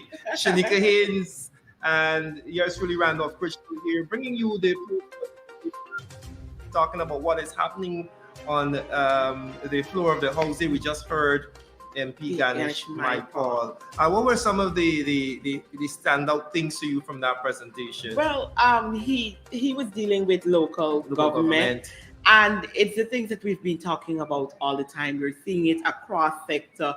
It is the way the corruption is happening. It is the dominancy that we're seeing taking place, particularly in that under that ministry and the way they are handling our local system. I mean, we want to talk about democracy, and it's a key tenet in a society like ours. And under this particular heading, what stands out is that we are entering into a place where there is almost no democracy. Yeah, persons are elected to serve in the regional setting, the NDCs, and all you see is complaints left, right, and center, like the MP talked about, where those roles are being overtaken by persons on the higher end. He talked about the mayor and city council, as we all have been watching over the last couple of weeks. And I mean, all of this increasing and intensifying in 2023. And at the NDC levels, what we have been seeing in terms of allocation of funds, he pointed out the decreases in particular regions. There was a lot there that he, put into that with the short time that he had. So basically, for me, what I'm hearing there is corruption and domination. And we can't expect anything better.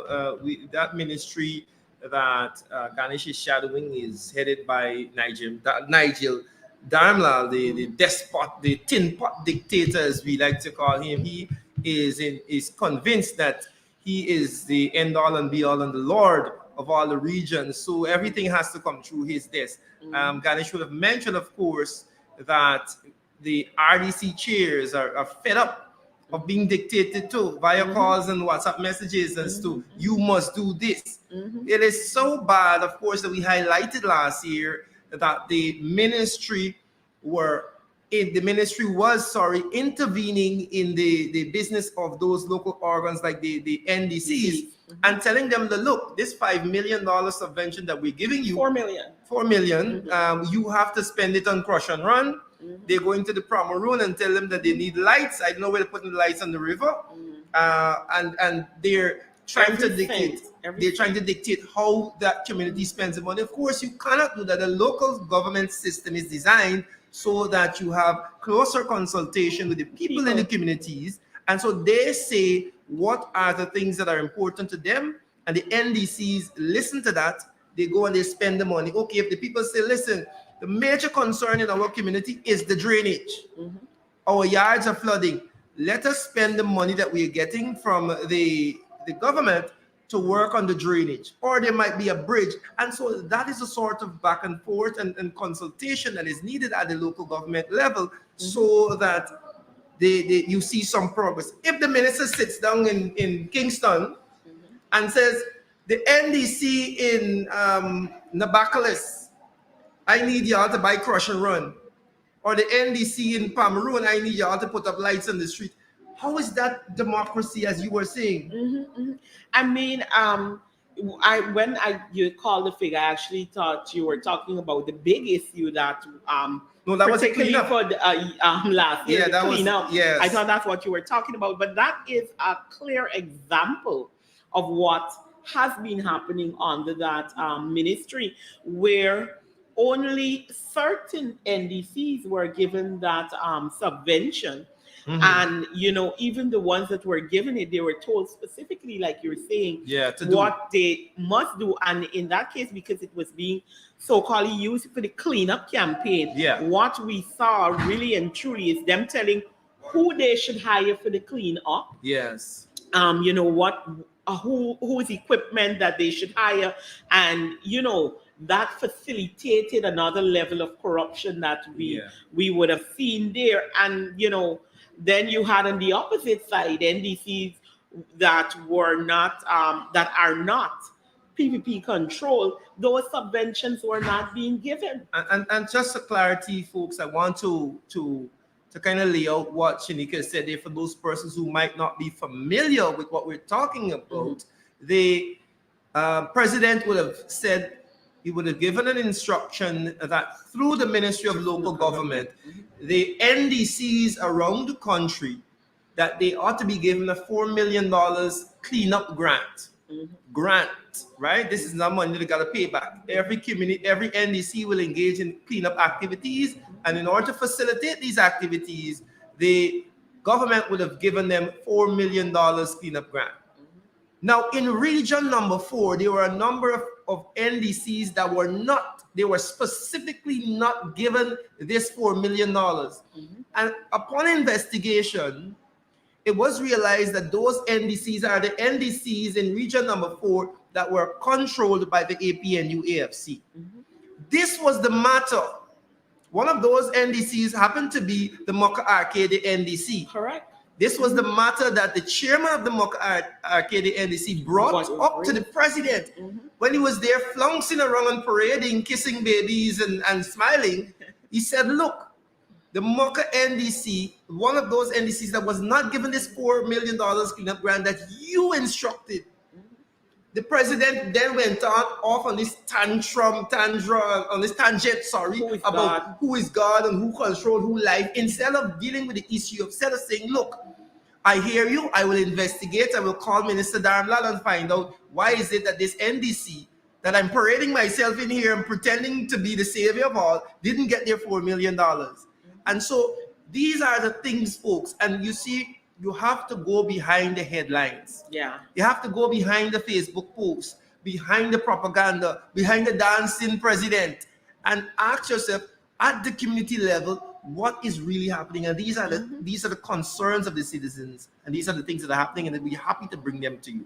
You know, we visited places like Bush Lot and those areas, and people talked about some of those allocations, you know, and how they were used, and who were the persons. I remember listening to a lot of our Indo-Guyanese talk about the disappointment in the way these funds were being used, and particularly at points, although it is in a community that may be perceived to be government, where you would find only certain set of people being able to receive anything from them. One of the things that I think was well, I shouldn't say I'm shocked by, but the MP talked about the men on a mission. And where I remember recently there was this social media debate about the two houses that were built, the one for the young lady and her children in Linden, yes, and the senior citizen in which they helped right here in Georgetown. And, you know, it was a brother who raised the concern and caused that debate.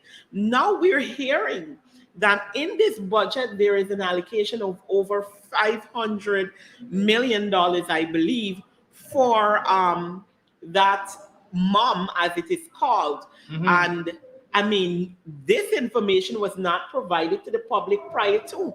We were basically told that this is going to be funds that are given based on, you know, we're going to help the government. This is a men on a mission thing, and we're going to come together. We're going to put our money, and you know, you're taking the monies out of the public coffers. Now we're hearing it's being taken out of the public coffers, and therefore, because when we had that debate, when we were here, people were saying right there online, you know, why are we even talking about it? It's not the government money and all these things. But now we're hearing that there's people's money allocation. Yes, it's not the government or the PPP's money. It's our money that is being used. And there needs to be some form of accountability. What are the criteria, like the MP rightly pointed out in his speech there? What are the criteria?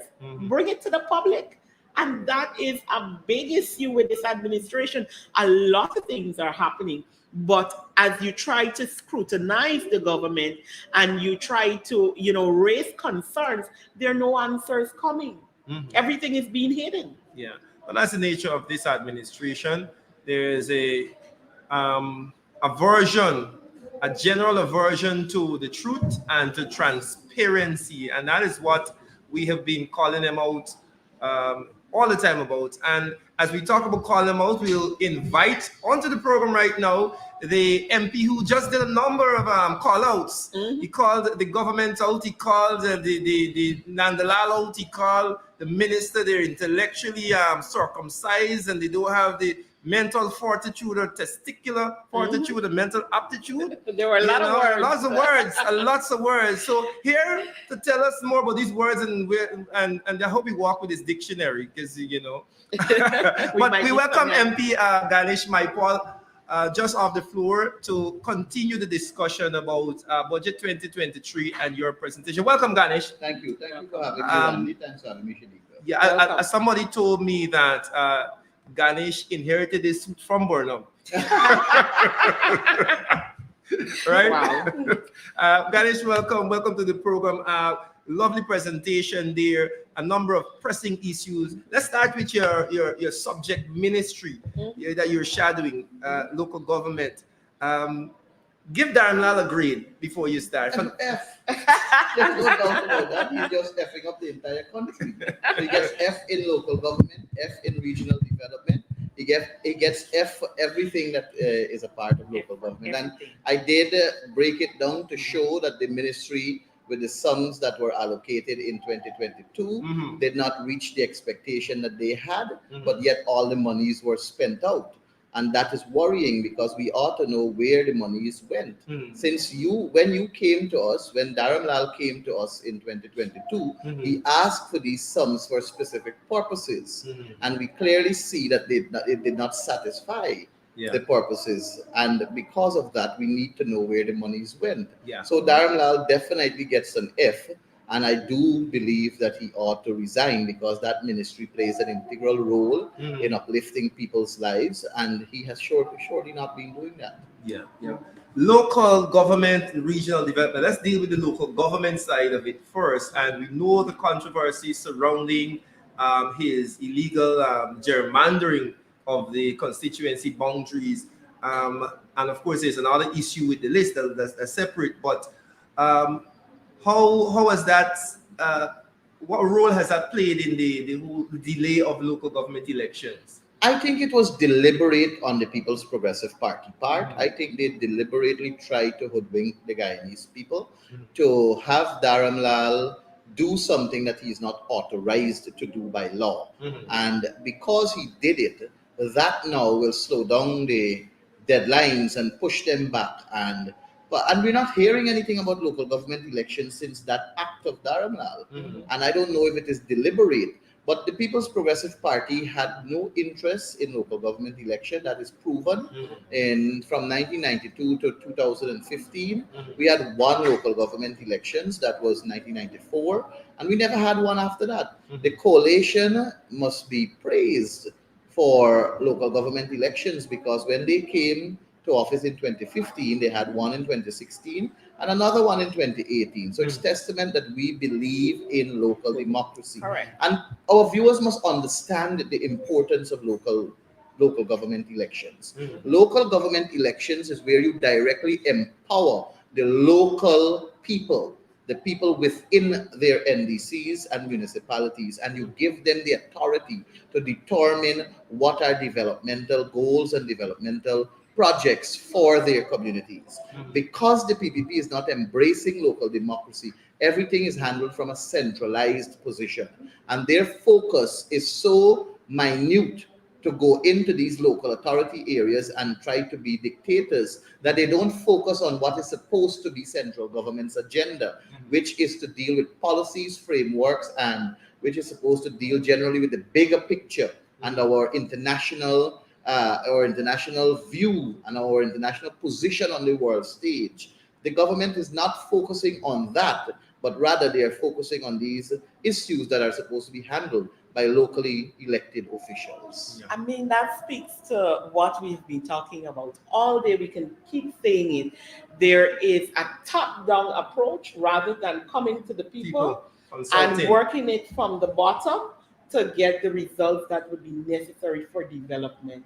And I think this is what we're seeing clearly here. And of course, their need for domination and control and feel, they can do things as they like when we talk about that. Talk about that domination and control. You did bring up the dictatorial nature of the ministry still on local government, and the fact that these NDCs and RDC heads are not able to function as they should independently and govern their area because they're constantly being bombarded by instructions from Kingston, from Dharamlal. Talk to us about that. Yes, what Dharamlal does is, what he did was to create a WhatsApp group. And he has all of these overseers and town clerks in them. And he is sending down instructions to them. And one has to understand that that's a violation of the intent of the Constitution. It is a breakdown of the guardrail of the democracy, and it is a direct imposition of dictatorship onto these bodies that are elected. NDCs and municipalities are elected councils, and they give policy direction and guidance to the overseers and the town clerks. But you don't have that. You have instead this dictatorship approach, which is bad for democracy. It is a fake love kind of relationship they're giving to the Guyanese people, and it is totally out of order. And I think I did also say in the budget presentation that we have to be careful with these slush funds, and that is very, very critical and important. I know last year in 2022, the $300 million that was allocated for Small Business Development Fund, it was really the PPP calling their supporters at very secluded areas and handing them out baby chicks and chicken feed and telling them, go and start a business, go and mind chicken, go and take care of chicken. And that's where the $300 million went. the budget and the guardrails of our democracy and the financial regulations that ought to be in place in any civilized democracy requires there to be criteria for application. So if you, Randy, would like to start a small business, or you, Shanika, would like to start a small business, there must be an established criteria, an established publicized website, if I may use it that way, where you can go and apply and you can go and prove that you have a sustainable plan for a business. And then is when you get your grants. But that's not how the PPP did it with that sum. And I would say, Ganesh, you make a very important point about this idea of putting strategic things in place. And this is the recurring theme. Now, Ronald Cox of this morning, he spoke about there's no plan for the people who will go scholarship that ain't got no internet. Correct. Amanza Wharton, this year went up. She said there's no plan for those immigrants who are coming in and setting up shop. There's no policy in place, immigration policy. Now we're looking at your ministry. There's no plan for how these monies are being disbursed. And it says to me that the PPP generally acts on this, like the women fancies of somebody.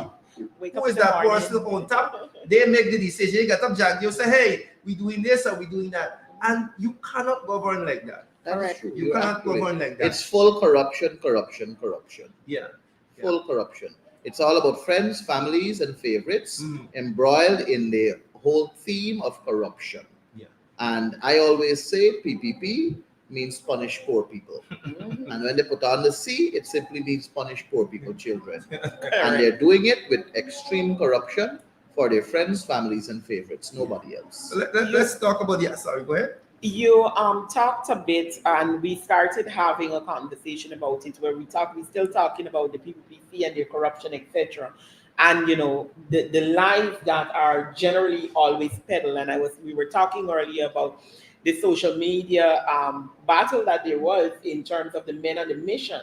And here you are revealing to us in this budget there is money set aside for that project. Let's talk about that. Yeah, the entire world thought that this men on mission thing was Irfan Ali in his usual flamboyancy, pulling together corporate Guyana for them to contribute and give back to society by engaging in some projects. We see them building a house here, we see them building a house there. There was clearly no criteria set out, there was clearly no framework, there was clearly nothing but them doing a humanitarian thing. Fine, nothing is wrong with that.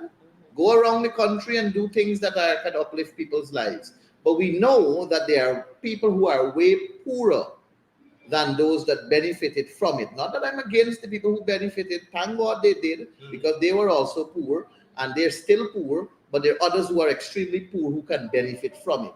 But because it is a gesture that is facilitated by corporate Guyana, or so we thought, fine. But now when you're going to take taxpayers' money, $500 million, and put it to this program, it requires a criteria. It requires a framework. It requires a manner in which people can be assessed to know who are the most vulnerable to benefit from these monies, as opposed to this willy-nilly pick and choose as to who you're going to spend it from. That is not what the framers of our Constitution envisaged, and that is not what we should practice as a caring and understanding government. And clearly, because of what they're doing, we can cement the thought and the idea and the factual statement that this is an uncaring government. I would say that that sort of ad hoc approach to everything facilitates the corruption, it facilitates the lack of transparency, and so this is how they like to operate. Folks, if you're now joining us, we are live from Parliament and we're bringing you post-budget debate presentation, breakdown, analysis, whatever you want to call it. We're talking to the MPs. We were talking to MP Ganesh Maipa. We let him go right now because he has to hurry back to the floor. We want to thank him for coming and joining us. If you take a look at what is happening on the floor right now, I think we have Minister Indar. Yes, Minister Indar is on the floor right now, giving his presentation. Seems very riled up. All right, well, let's continue the conversation, folks. If you're joining us, we want to ensure that you share the live stream. Yeah. Share it in your WhatsApp groups. Share it on your Facebook pages and your Facebook groups. Right? Just share it. Share it is caring. And so don't be like the BUP government and be uncaring. Share the live stream so others can get an idea of what is happening at Parliament and the breakdown from the opposition side, the analysis. Right, as we continue the conversation, Shanika, local governments, I think it's with 90 something bill. No, it's how many? We'll get the exact numbers I'll to give you. you the exact figure. The exact figures for Let local me just government pull it and out. regional development. But interestingly, local government and regional development is a ministry that does work and not only what we call it is there's tangible work coming from that ministry, like infrastructure across the regions, right? They are responsible for those, all of the councils, all of the municipalities, and so it is a lot of work that is intended for human and social development under that ministry. Right, infrastructure development, human and social development, and just general social work as well in right. in certain fields comes under that ministry. Listen, I give the people a sense of what this ministry is extremely important. For example, the RDC, the Regional Democratic Council that comes directly under that ministry for Region 4 and other regions, you might not realize that that RDC is like the government for the region. Yes, it is. Right? They have, and I can say this as an RDC councillor, at the council meeting for the RDC, the education department is there. You health department is there. You have interactions with the regional police, all of the social work, agriculture. So that RDC takes care of all of the happenings in the region. And by every region, they come under this ministry. So that ministry is crucial. And the reality is that you have a minister at the ministry in Darmlal who is intent on taking everything on his shoulders and not decentralizing the power, right? Decentralizing the power as the Constitution, as Ganesh would have said, in the intended, that we have the people in the communities governing their own affairs. It is clear as crystal that this government does not respect the ordinary man. It does not respect the decisions made in a local authority. And like the MP rightly pointed out, and as we all know, we didn't see local government elections for about 20 years. 2 decades under the PPPC rule in that period. So we understand that they do not care about that grouping or having the system work the way it should, because the fact of the matter is persons in their community know what they need. And if you would allow them to make the decisions that are necessary for their communities and allow them to use the monies that are allocated based on our constitution, that these communities would be better. And then they use these same things when they're the ones that are stifling these communities. They're walking to have photo ops with these communities and tell the community that, this body didn't do this to you, that body. And in the city of Georgetown, at the regional level, we are seeing that firsthand. The mayor and city council are being stifled in regards to funds to do work in those communities. And it is the same minister, particularly, who is hopping around the place with the current president, saying that it is the mayor and city council not doing this is why this is here. But they are not telling people that they are not giving them the required subventions as it is it should be on, it's required by law and the constitution of the country. So they are out there having this whole conversation where they're really the cause of the problem, and then they go into certain communities and they do a little they do give a little sprinkling or something and say we are your saviors, when they are really creating the issues and the problems that are being faced in these communities. And this has been going on for years. And at this point, it is unacceptable. And the MP ended on the statement, for the country to grow, the PPP must go. That's all we're seeing here. That's all we need to know. And let me double back to this idea of what has been happening with the city of Georgetown and the central government, and more specifically the Ministry of Local Government and the Minister of Local Government, Darren Lau. Now, as you said rightly, they are the cause of the problem. A simple example is if you, as a government, decided you were going to walk around Georgetown. The president went into Sophia the other day, he went into Lane Avenue, he went to all these places, and he's highlighting the problems. Those people in those communities are within their rights to say, well, Mr. President, how much money you're asking, how much money do you give the city council so that they can do their jobs here as is required by law? And I want you to understand, if you're looking at this presentation, this program today, that the next time the president comes to your community and they start to point out things that the city council is not doing, remind them.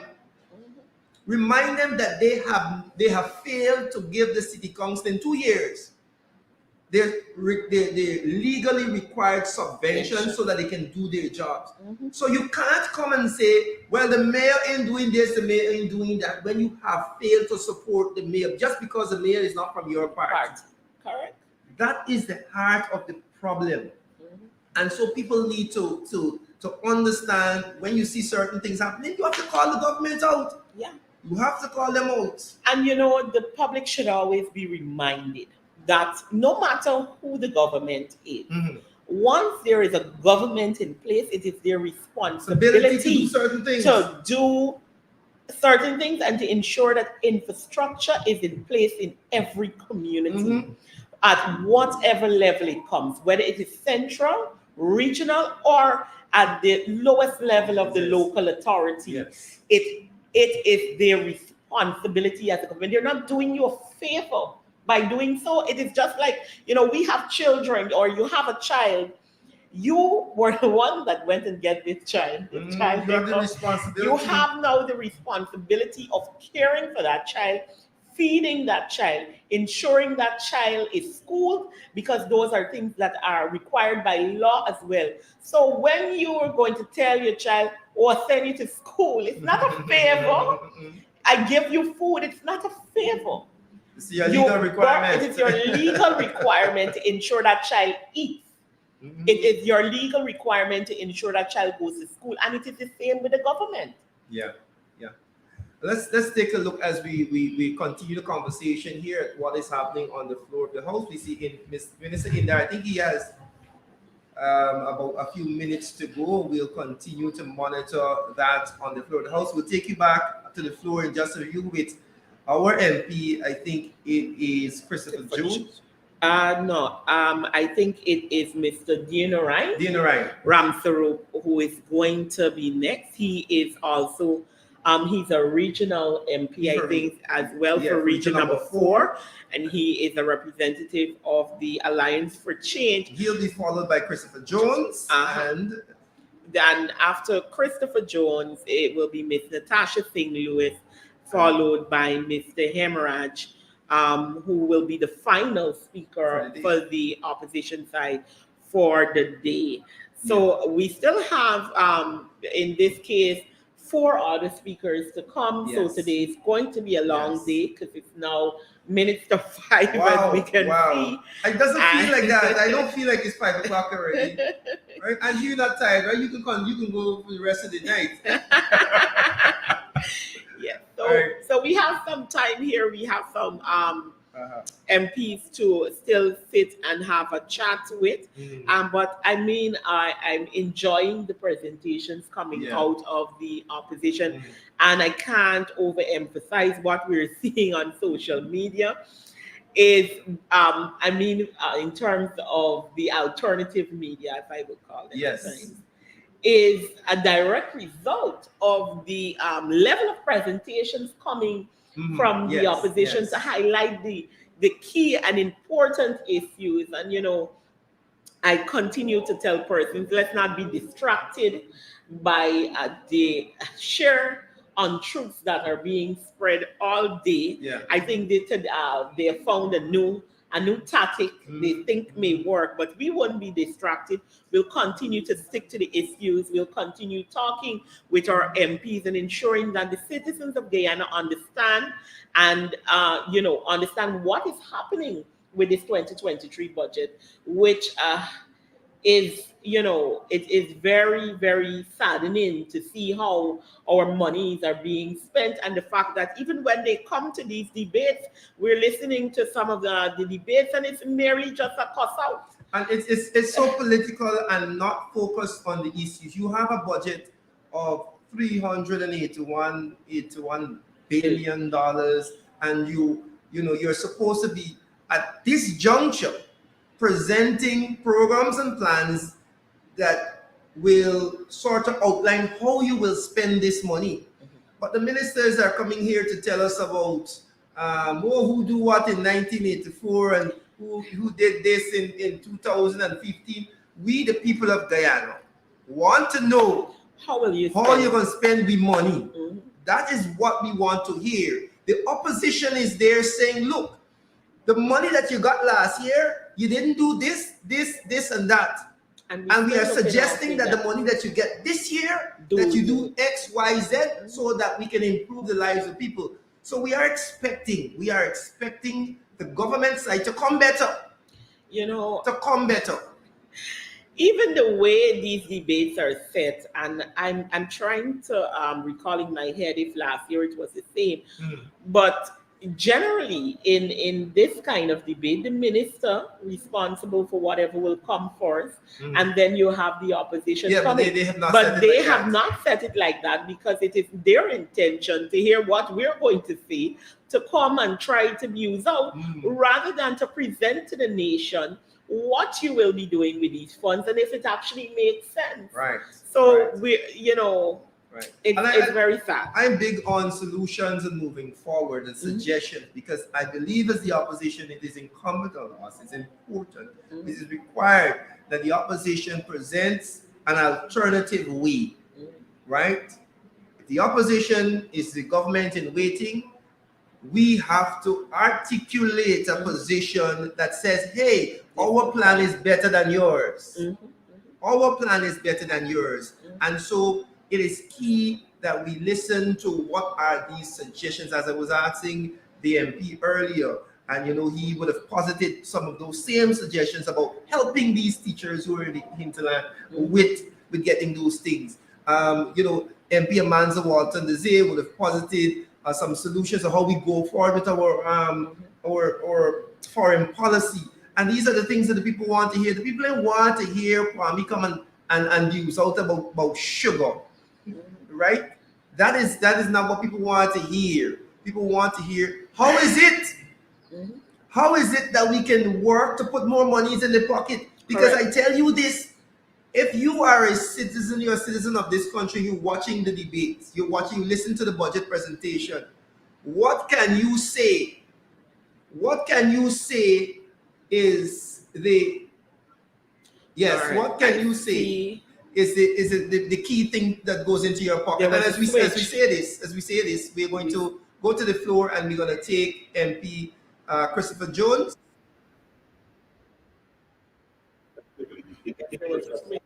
Yes.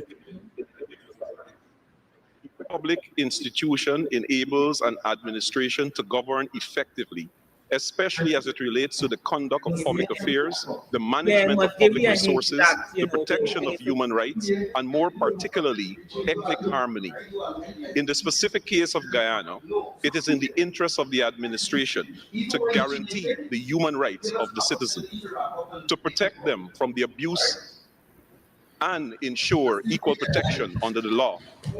Effective good governance would ensure that corruption is tamed and the activities of the state are conducted within a framework of the law.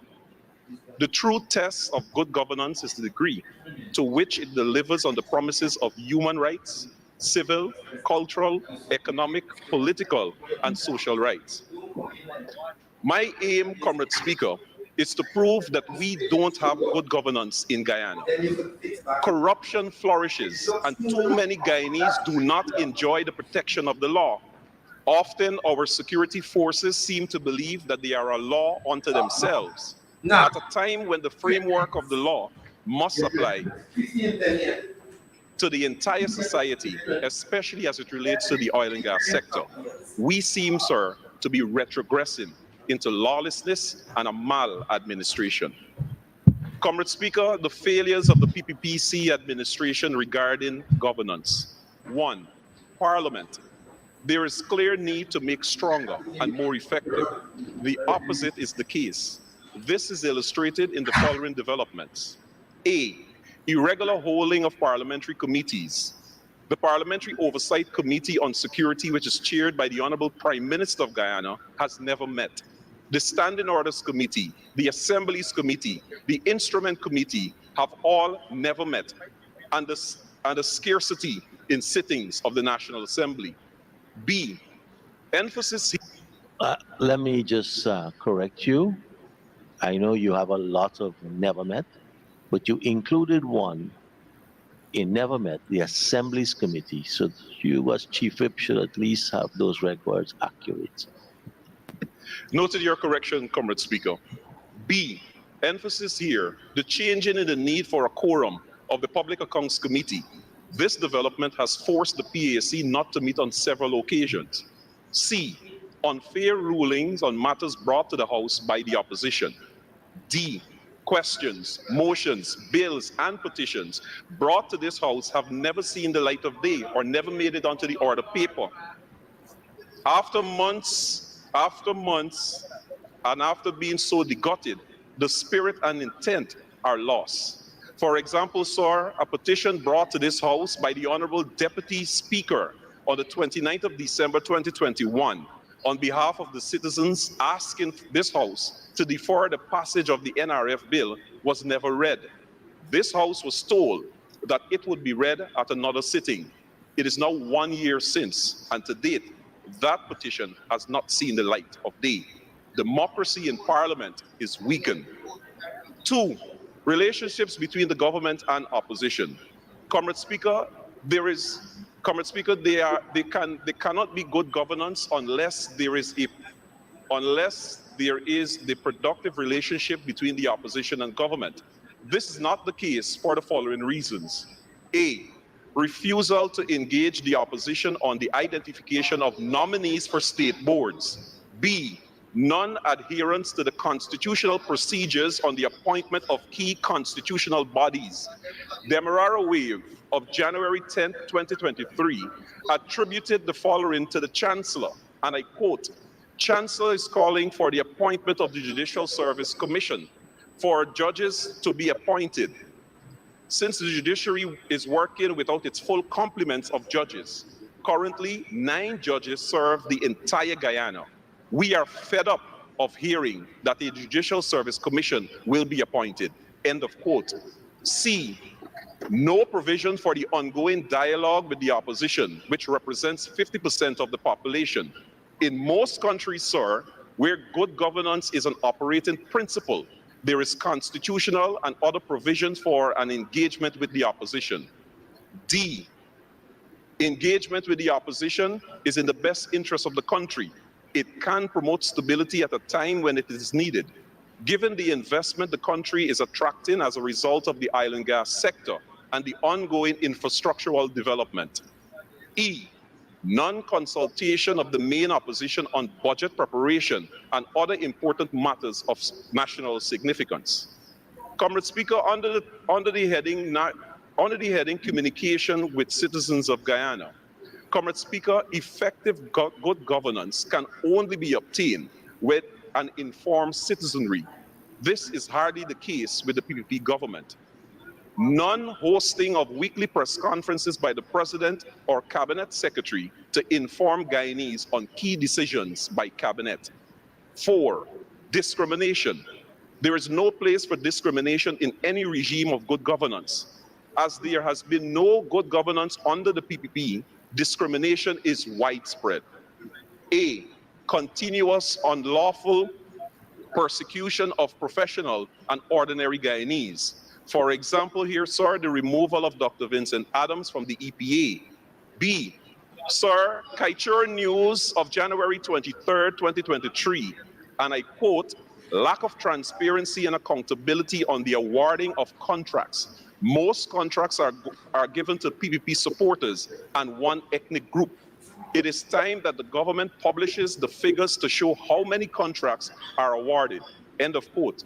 C, continuous discrimination and victimization of ordinary Guyanese. My colleagues before me mentioned the Mocha residents, but sir, to add insult to injury, one resident, particularly Miss Ellis, after witnessing the destruction of her home and standing in defense of same, she was arrested and taken to the Providence Stadium. 2 days after, sir, when she returned to work, to her place of work, only to receive a termination letter from the Ministry of Home Affairs. This is a single parent. Sir, the PPP and good governance. Comrade Speaker, good governance is difficult for the PPP for the following reasons. A, it is by its own constitution a Marxist-Leninist party. Years of democratic centralism has breed bad habits. The PPP always seeks to control all institutions in the society. B, it only negotiates when it can win. It is therefore a difficult partner for the opposition. C, because the PPP, protective of its own constituents, to the detriment of the society as a whole, it cannot engage in policies which are designed to help all sectors of the Guyanese society. And D, in its decade of existence, the PPP has not succeeded in governing on the basis of good governance. Comrade Speaker, I turn my attention to sports. Comrade Speaker, the Honorable Minister with responsibility for finance in his presentation stated, and I quote, on our assumption of office, our sports and recreational facilities across the country were in a state of neglect. It was therefore no secret as to why Guyana could not have made substantial contribution to regional and international competition. Comrade Speaker, the facts I'm about to lay or share here in this House, I will ask the Honorable Minister to make what he said make sense. Comrade Speaker, it was under the APNU AFC government that sports facilities across the country was upgraded. The Cliff Anderson Sports Hall, for example, received a multi-million-dollar injection, which saw the basketball court being completely refurbished after 23 years of neglect by the PPP. It was under the APNU AFC administration that purchased the FIBA-approved basketball goal and state-of-the-art shot clocks, making the Cliff Anderson Sports Hall a FIBA-approved facility. Comrade Speaker, ask the Honorable Minister to make it make sense. It was under the APNU AFC government who invested $20 million in 2016 and working along with the Federation for the first time in Guyana's history, hosted the Caribbean Basketball Confederation CBC Under 16 Championships, which saw 10 male and 7 female teams from across the Caribbean competing right here in Guyana. Minister, make it make sense. Mr. Speaker, in 2018, it was the APNU AFC government that purchased to the tune US $160,000 or 32 million Guyana dollar the replay screen at the Providence Stadium. This made it possible for Guyana to now host any T20 and 50 overs international games at the National Stadium with real-time replay for spectators and officials alike. In that same year, sir, Guyana hosted for the first time in the country's history the ICC 2018 Women's T20 World Cup. Also, sir, it was under the coalition government that cricketers participated and won the Under-19 regional tournament on multiple occasions, while the senior men team continued their dominance in the senior regional cricket tournament. Minister, make it make sense. Comrade Speaker, I was taken aback when the Honorable Minister stated, and I quote, sports and recreational facilities across the country were in a state of neglect. Sir, it was under the APNU AFC government in which the Light It Up project started, where for the first time in Guyana's history, more than 30 community grounds and basketball courts received lights, which allow for the athletes to train beyond sunset. Those noteworthy to mention, sir, are in the Upper Mazaruni, in Region 7. Communities like Kamarang, Jawala, Raramadang, and Kako were all lit. In Letem, Region 9, it was the National Sports Commission who partnered with the municipality, and all of the grounds in the municipality were also lit. Minister, make it make sense. Comrade Speaker, it was under the APNU AFC government in which the Community Ground Enhancement Fund was increased from a paltry $1 million for ground to $2, $3, $5, $7, $10, and $14 million respectively. This amount was allocated to ensure that those spaces were properly fenced and playing surfaces became playable to avoid injury.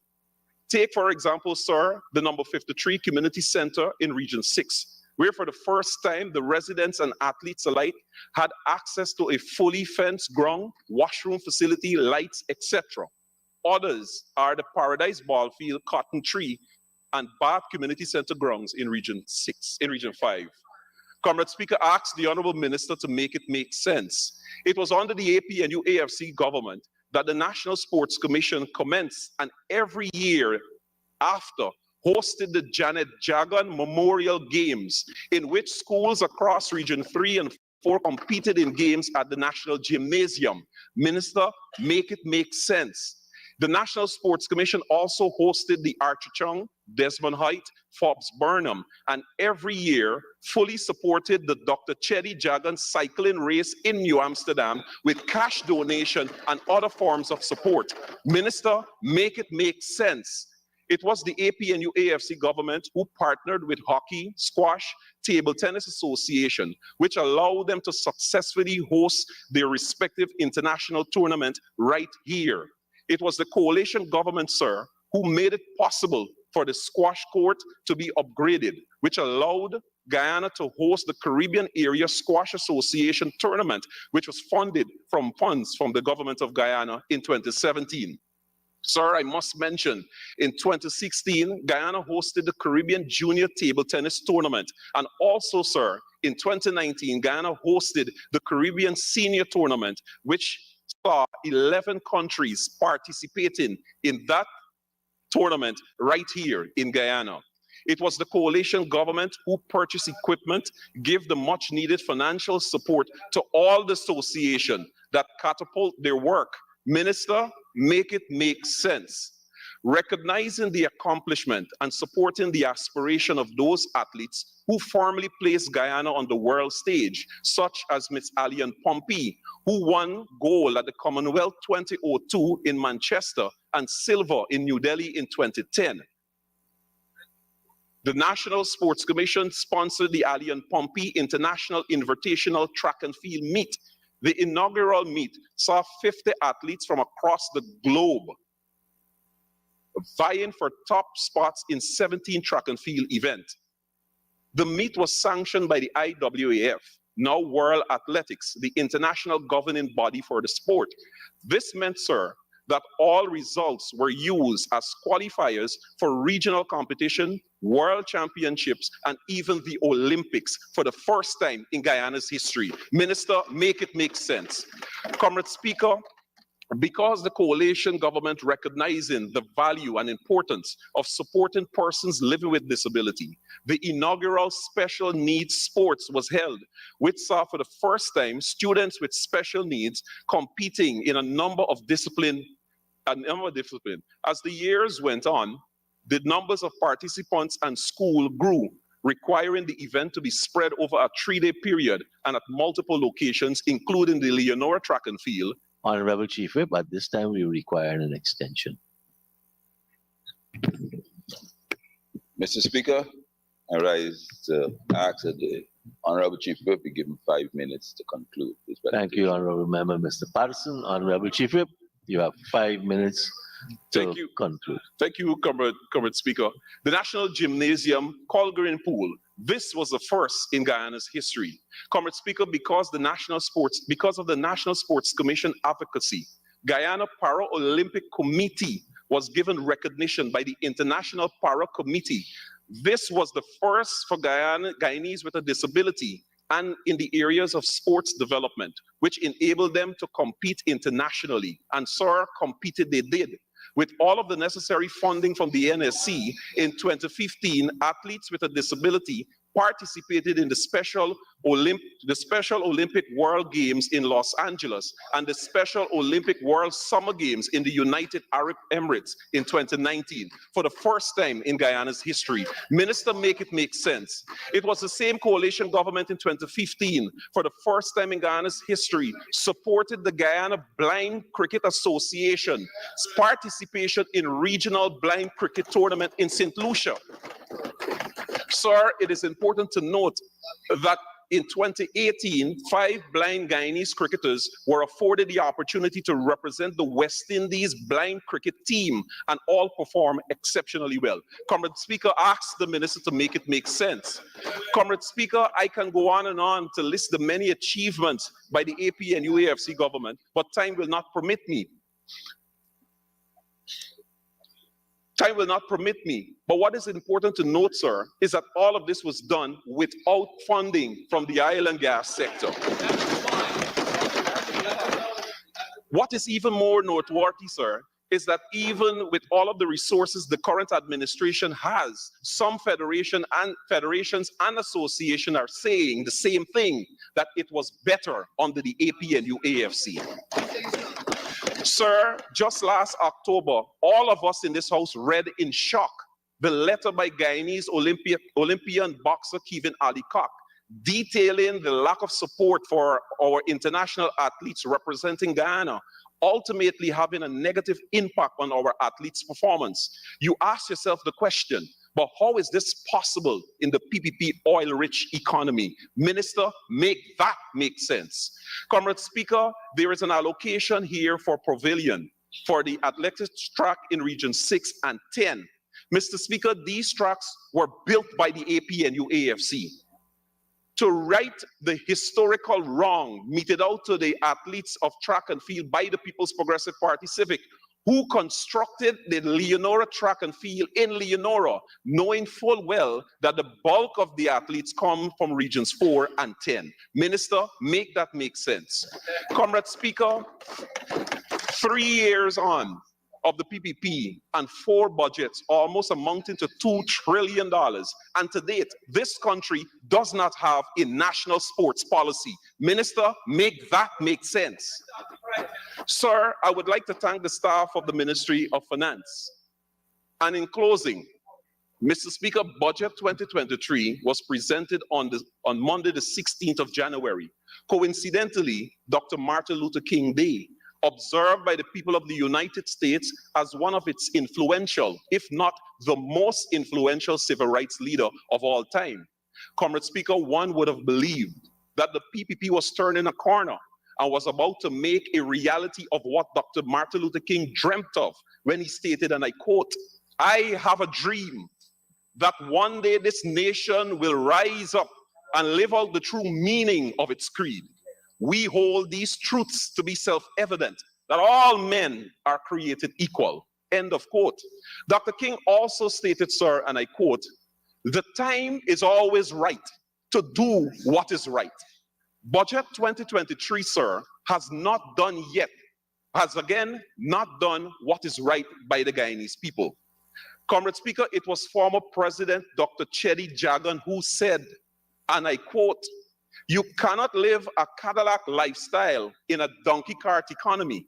Sir, Guyana is now an oil-producing nation with the biggest budget ever of $781.9 billion, almost $1 trillion, and only 1.7% is going to the Guyanese people. It is pellucid, sir. Guyana now has a Cadillac economy, but it is the People's Progressive Party Civic who has the Guyanese people living a donkey cart lifestyle.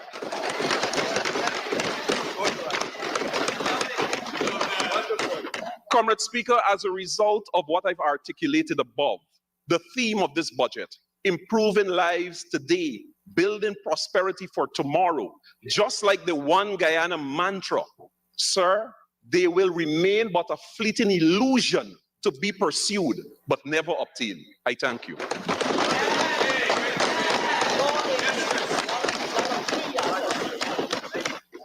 Thank you, Honorable Chief Whip.